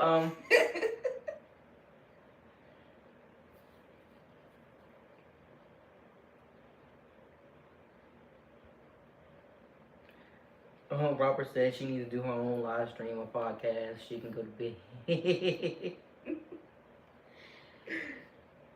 He's trying to tell me to go. um, Angela Gunn said, "Are you familiar with Margaret Thatcher's economic policies by chance?" No, I actually don't. I do know about her eugenics programs in terms of abortions, but I don't know about Wait a minute. Yeah, Margaret Thatcher, right? Founder of Planned Parenthood. Yes. Okay. Yeah. So I don't actually know too much about her economic policies. If you would educate me, I'll be I'll be very grateful. Okay, never mind. Wrong Thatcher. Wrong Thatcher. Okay. Margaret Thatcher is. Whoops. Wrong person. Wrong person. Wrong person. She was a former Prime Minister of UK, and she was she was Prime Minister of UK around like the early 2000s and like 1990s, right? Good. I don't know who that is. Okay, yeah, she was the Prime Minister of the UK in 1997 to 1990. Okay. Oh yeah, wasn't she like considered like a very powerful woman? Like she was considered like the most powerful woman in the UK at the time.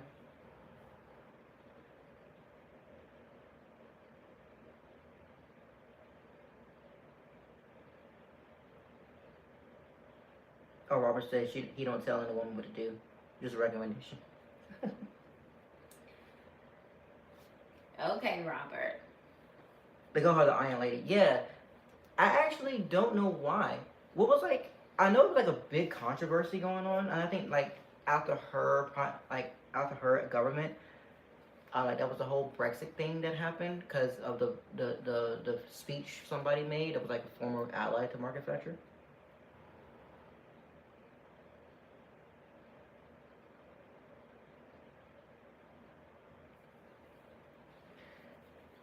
Robert, I'm gonna have the respect for disagree with you on that one.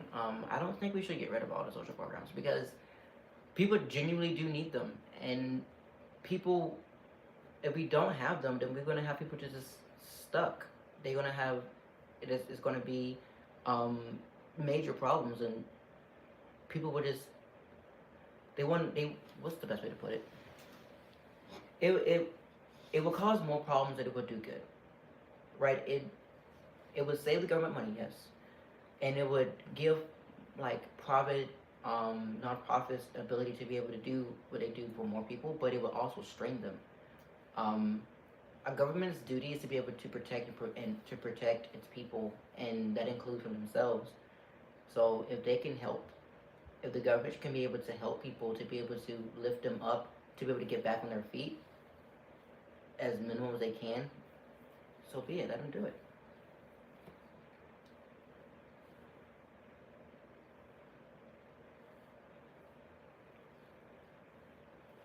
Oh, Robert said he was just kidding. He just having fun. Oh, you fine. Oh, okay. She put him on file to get communism. Okay, but she's an ally to me. I really don't know too much about British politics. I do know about what's currently going on with all of the immigrants going on, which I hope there's a better there'll be a good outcome of that. Not a lot of preachers going out there. I didn't know that raising your own flag was considered racist. That was weird for me. But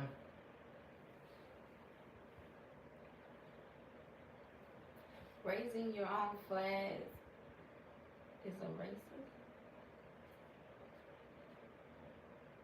Prince Andrew just renounced his throne.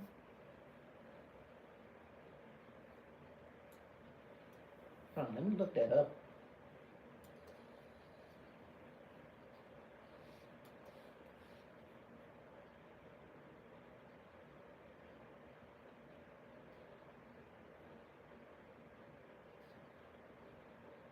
Oh, it says right here, Prince Andrew did not renounce his throne. He just gave up his royal titles, including the Duke of York and his Royal Highness.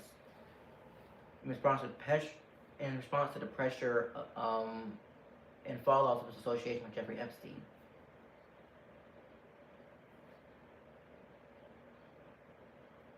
But he will remain a prince, it says right here, because it's part of his birthright.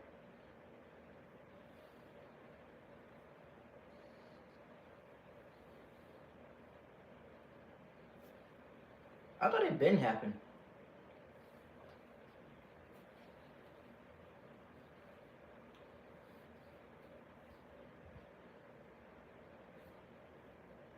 Yeah, Angela, I'm gonna do more research about her because I think I watched like one video about her, but it was actually about the end of her prime ministership, not what actually happened during it.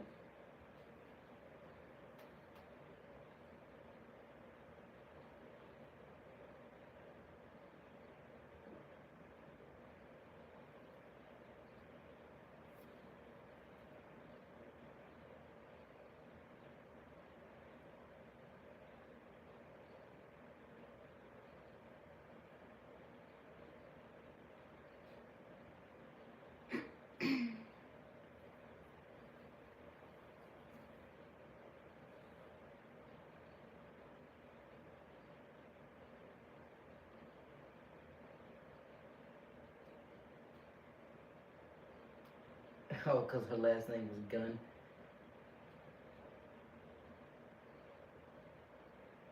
Speaking of Gunn, that's kind of interesting to me.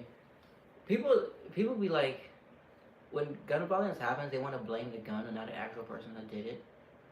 I was like, well, that don't make any sense. When there's a car crash happening, you blame the car or the person that did it.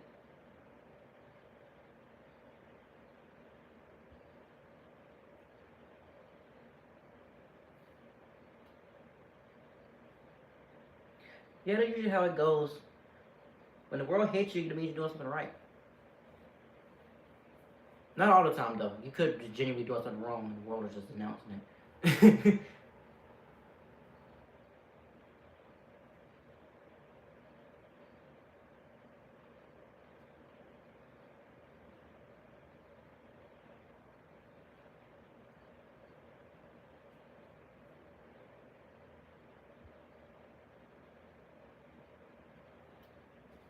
Most definitely.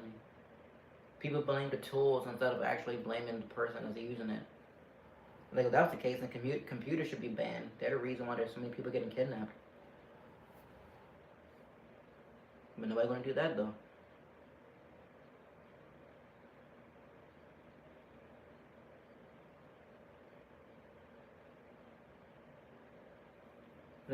You see, that's the problem when it comes down with the left on social issues, is that they never consistent with anything. Never consistent. And then they were like, you can't compare that to that. Well, yes, I can. I'm using the same logic.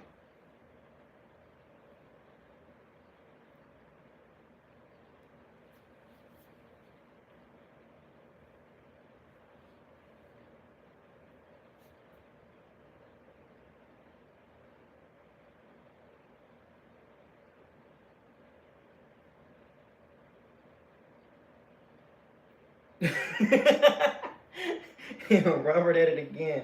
Mom, mom got her bag of popcorn sitting in the back, letting her son narrate a story of idiots on the internet.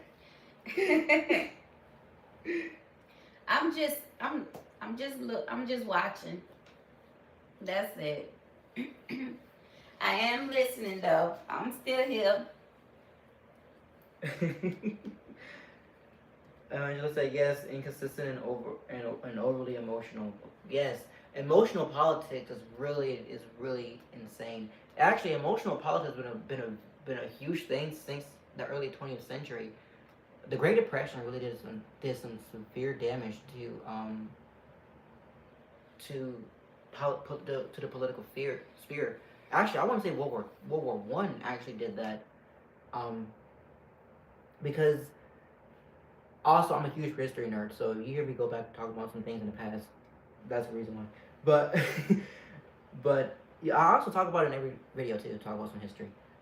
But World War One was very traumatic for a lot of people, and the veteran from World War One eventually came back home, was left of it, and was traumatized by what happened, and emotions and politics became hand in hand at that point. So, it's crazy to me how over the past century, emotions has been a key factor behind politics.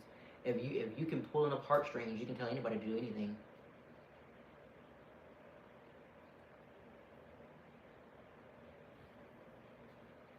But also about that psychology too, how the brain works.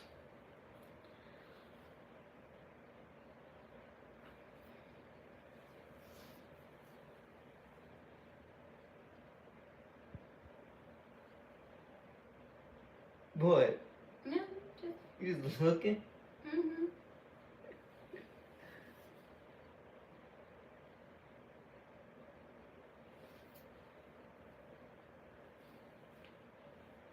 You know,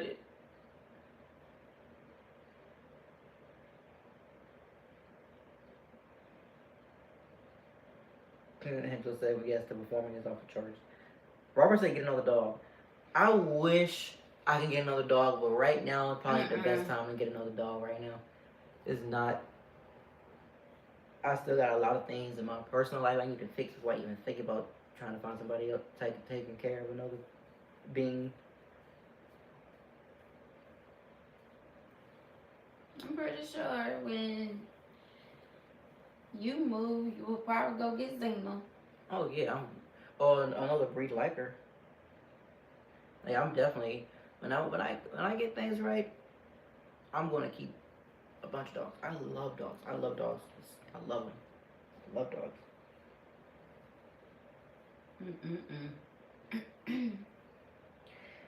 Yeah, Robert. I wish I could, but I just can't. I really can't. But hey, one of these days I'm gonna have one, and they're gonna be on the stream one day, probably jumping on me. To be honest, I didn't think they were gonna show up. I didn't think they were gonna show up the stream, and then it showed up. It popped up, and like 19 people came, and all those technical difficulties. Somebody said, "Oh, the stream is over," and a bunch of people left. But I'm glad y'all are here, though. I'm glad.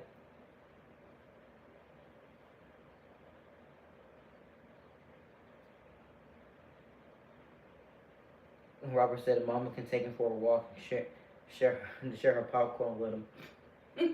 Or they both watch you on a live stream. Probably. No, I do. I eventually want to start a ministry as well. I want to, I want to go and bring people together to, worship Jesus. I love that. I want to do that so bad. And I love music. I make music on all the time as well.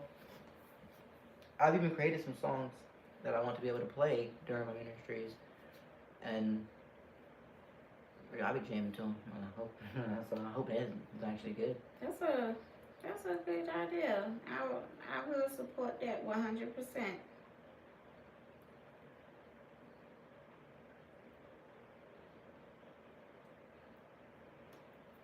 Maybe you can open up one in Nebraska.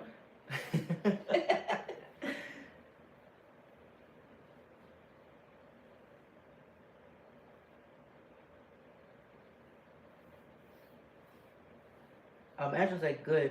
Start the ministry. Who is the main person you share your political ideas with? Because besides us.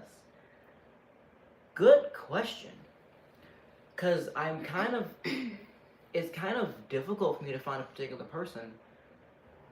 I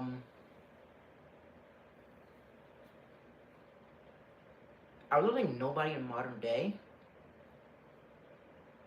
Well,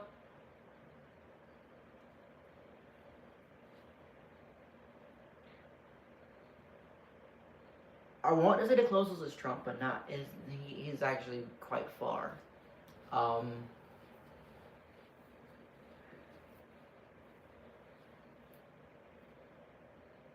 I'm not exactly sure in terms of modern day, but in history,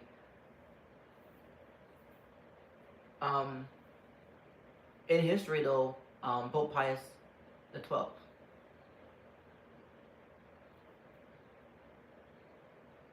when he wrote Robbie No Wrong, Hmm? when he wrote his papal encyclical, Rivera No Wrong. Latin is very difficult to say. Um, he um, he wrote that during the rise of the Industrial Revolution. So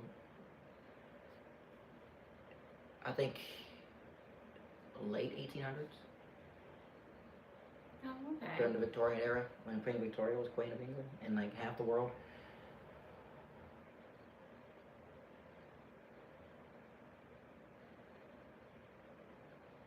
Rose says I call you Z because I'm trying not to mess up my spelling. Just playing with you, my mom. I have a whole studio in my apartment. Oh, really? You have a whole studio in your apartment? And also, Robert, it's fine. People misspell my name all the time. You just bought some drums.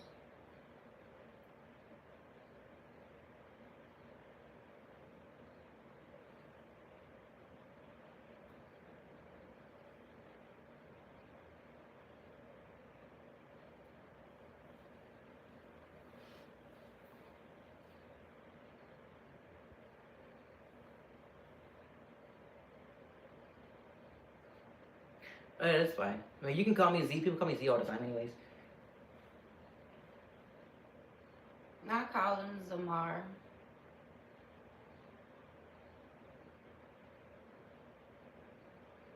Mom, no disrespect. So you're Z to me.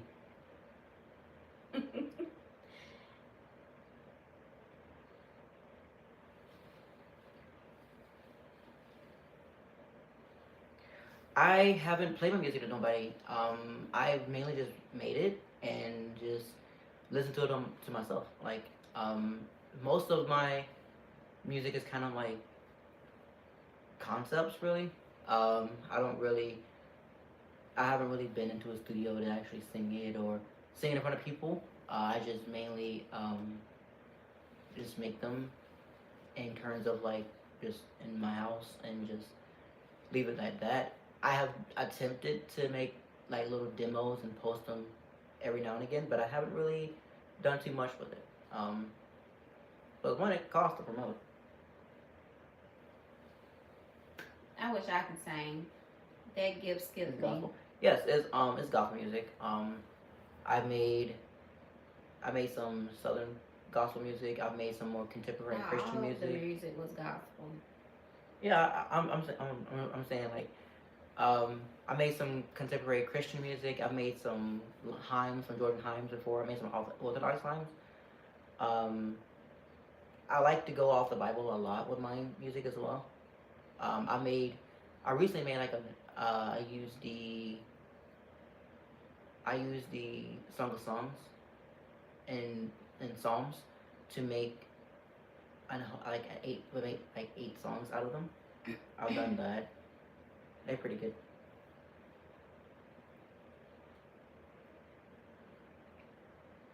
Um, I I'm interested to share it on YouTube. Eventually, I will soon. It won't be anytime soon though, because I want to be able to give people a good product and not just mishmash of different things.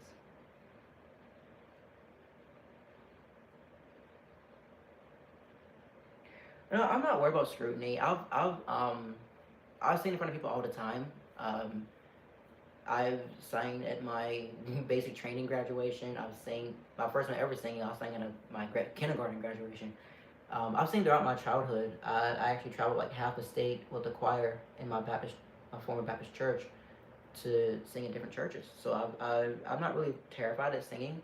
I just I'm not particularly ready to get into that professional side of like making music and promoting it and trying to sell it basically.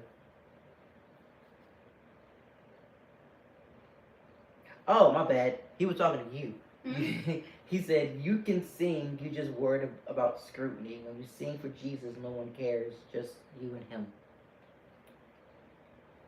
Well, yeah, I sing to myself. I'm in the shower, in the car, but I can't sing. They be like, Ashley,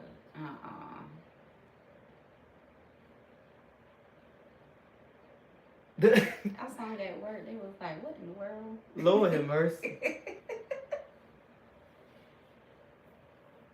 Well, no problem, Angela. Angela, that's my mother's name. May she rest in peace.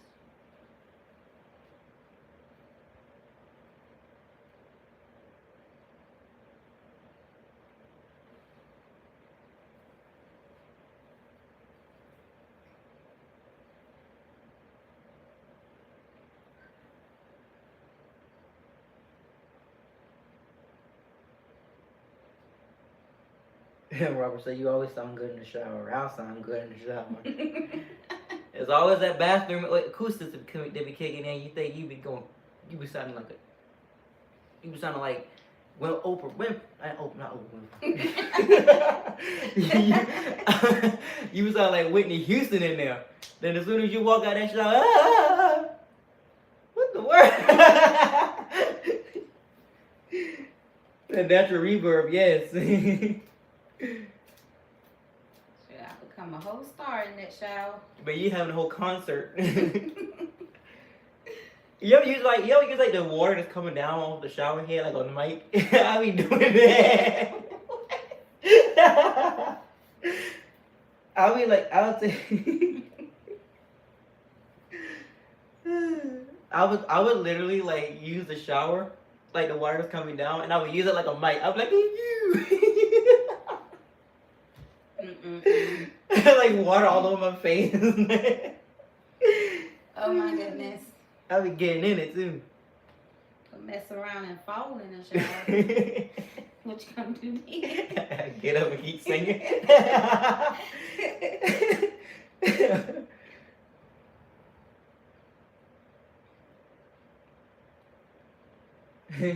Robert said, I thought one day I sounded like Boys and Men and got out.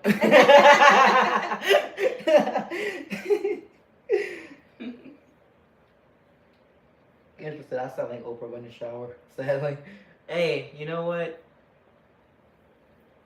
Some of us might sound bad individually, but when we all come together, we sound like a beautiful choir of angels. I'm falling and I can't get. Robert is the funniest dude I ever met in my life.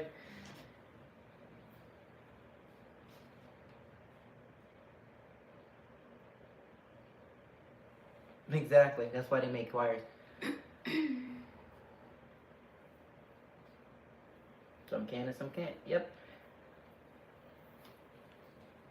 Like that's the thing. That's a different. It's like it sounds completely different when you listen to somebody individually. Like they sound really good. Okay. Like they sound great. Now you listen to them all the time. But then when you hear a choir and it sounds good, you can be on repeat for a couple of hours just listening to it. Cause, man, it'd be good. Like, there's just the South African choir.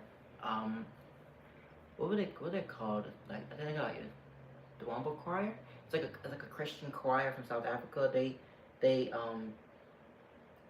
speak in like I forget what language it was. Like the Zulu language, basically. And they take a lot of like their Zulu culture and put it into a Christian narrative. And I tell you, they sound amazing. Like they sound so good.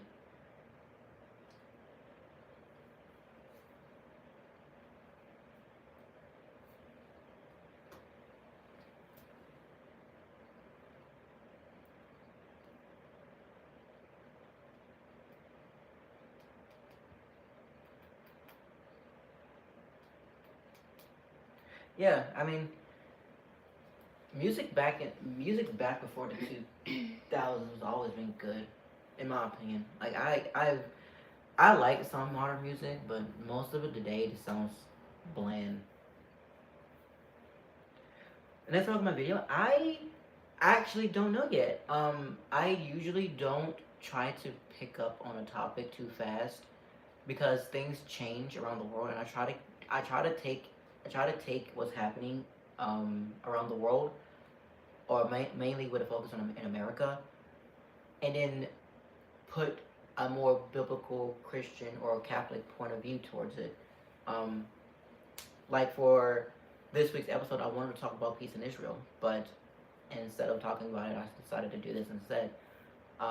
I probably should have made an episode yesterday, but hey, it is what it is.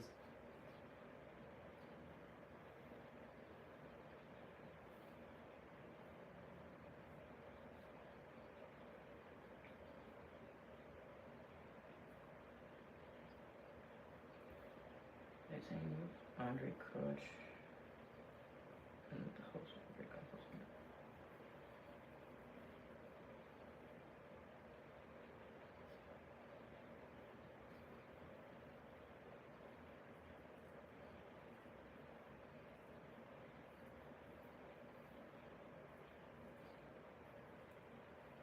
Yes.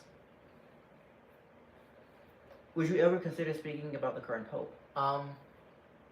I will eventually. Um, I just haven't really figured out the best way to put it. Cause the thing, what it is, like I kind of been uh wishy washy with how the current pope and even Pope Francis was. Cause it's been quite interesting. Like the Pope's condemnation of the death penalty, saying telling people that they're against abortion, but for the death penalty, they're not really pro-life. That's kind of bad. You probably shouldn't do that. Um, you know, it in like the blessing of an ice cube. I get it. It was kind of like a gesture, but you know, it was interesting. Um, you know, it's kind of me trying to figure out the best words for it. Basically, I want to be able to figure out the best way to put it because one thing for certain is the popes today are they're trying to keep the status quo, and it's not really working, especially with a lot of Catholics today, especially like Catholic converts, young Catholic converts like me, when you have like traditional Latin Mass as being extremely popular, and yet the Vatican is actively restricting them, like what happened down here in North Carolina, the Diocese of Charlotte. They actually um, heavily restricted the traditional Latin Mass to one chapel that can't even fit all of the parishioners to go to the traditional Latin Mass. They're literally forcing people to go into the Novus Ordo Mass, which is not very nice. I can just to say it nice is the nice way as I can. Yeah, it is very difficult to approach because one thing is for certain, it's okay to condemn the Pope. It's okay to be criticizing the Pope because at the end of the day, he is still just a man. He's not perfect. But I don't want to be a figure that just constantly criticizes the Vatican because as a Catholic, I recognize the authority of the papacy. So I do know that he do have some level of legitimacy. It's just sometimes you just have to disagree with them, and it's kind of difficult to be able to approach that without sounding like anti-Catholic, basically.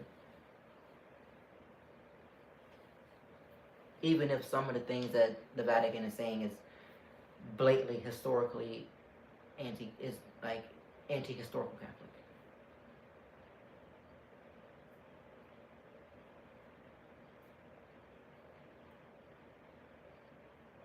Yeah, I would definitely take. I would take a. I'll check her out, Naomi Rain. I'm gonna actually say that name. And I'm taking a look at her music because I probably do know what who she is because that name sounds familiar.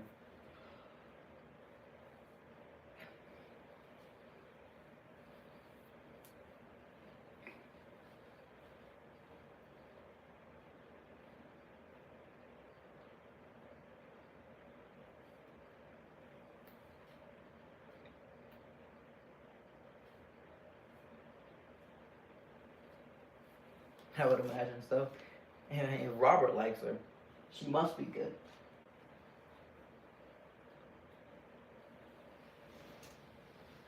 Yeah, you thought I was out of the you thought I was out of chicken nuggets. I'm not out of chicken nuggets. They're cold though. I waited too long.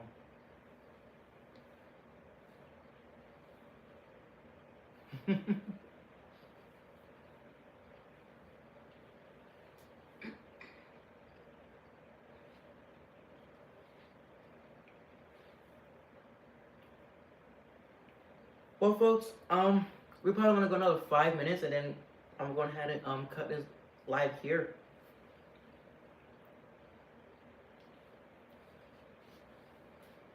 Robert saying he hear you snoring. Not snoring. I'm still here.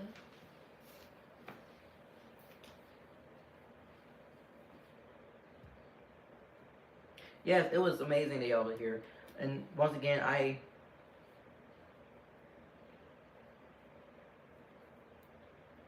go ahead, Angela. Yeah.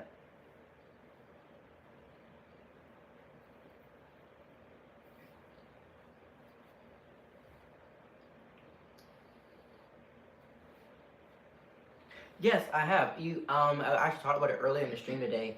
My last name is means it comes from Old English, and it means like noble stone or cornerstone, or it could mean like an actual place of somebody's coming from somewhere, like I found like a town. But it was always in reference of like a stone, like it was like a mine or like a stonemason. It was very cool, was very there.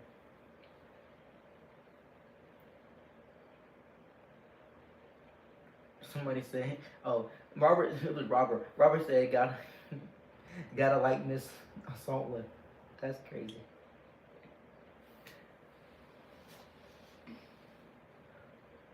Yeah, it is very cool. And even my name. I saw a comment on one of my videos. Somebody said that there was the name Mary, like Our Lady Mary, was in my name. The M-I. How did I forget to spell my own name? M-A-R-I-E. Yep, M-A-R-I-O. What? M-A-R-I-E. There we go. Yeah, it actually has Mary in my name, and many other things. Like you watch the beginning, the live stream will be saved in as a video after it ends, so you'll be able to watch it in the beginning. Though if you want to watch a 2-hour live stream, be my guest. But yeah, Ave Maria, yes, Ave Maria. But yeah, folks.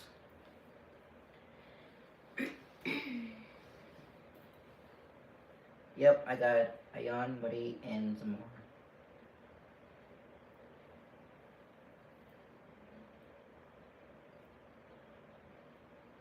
And all stone. Yep. All and stone, I guess.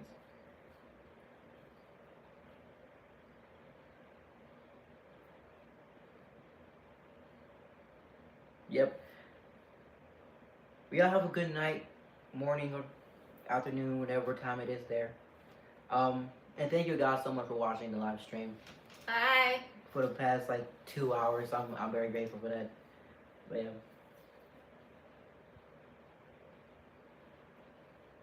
Thank y'all so much. Bye bye.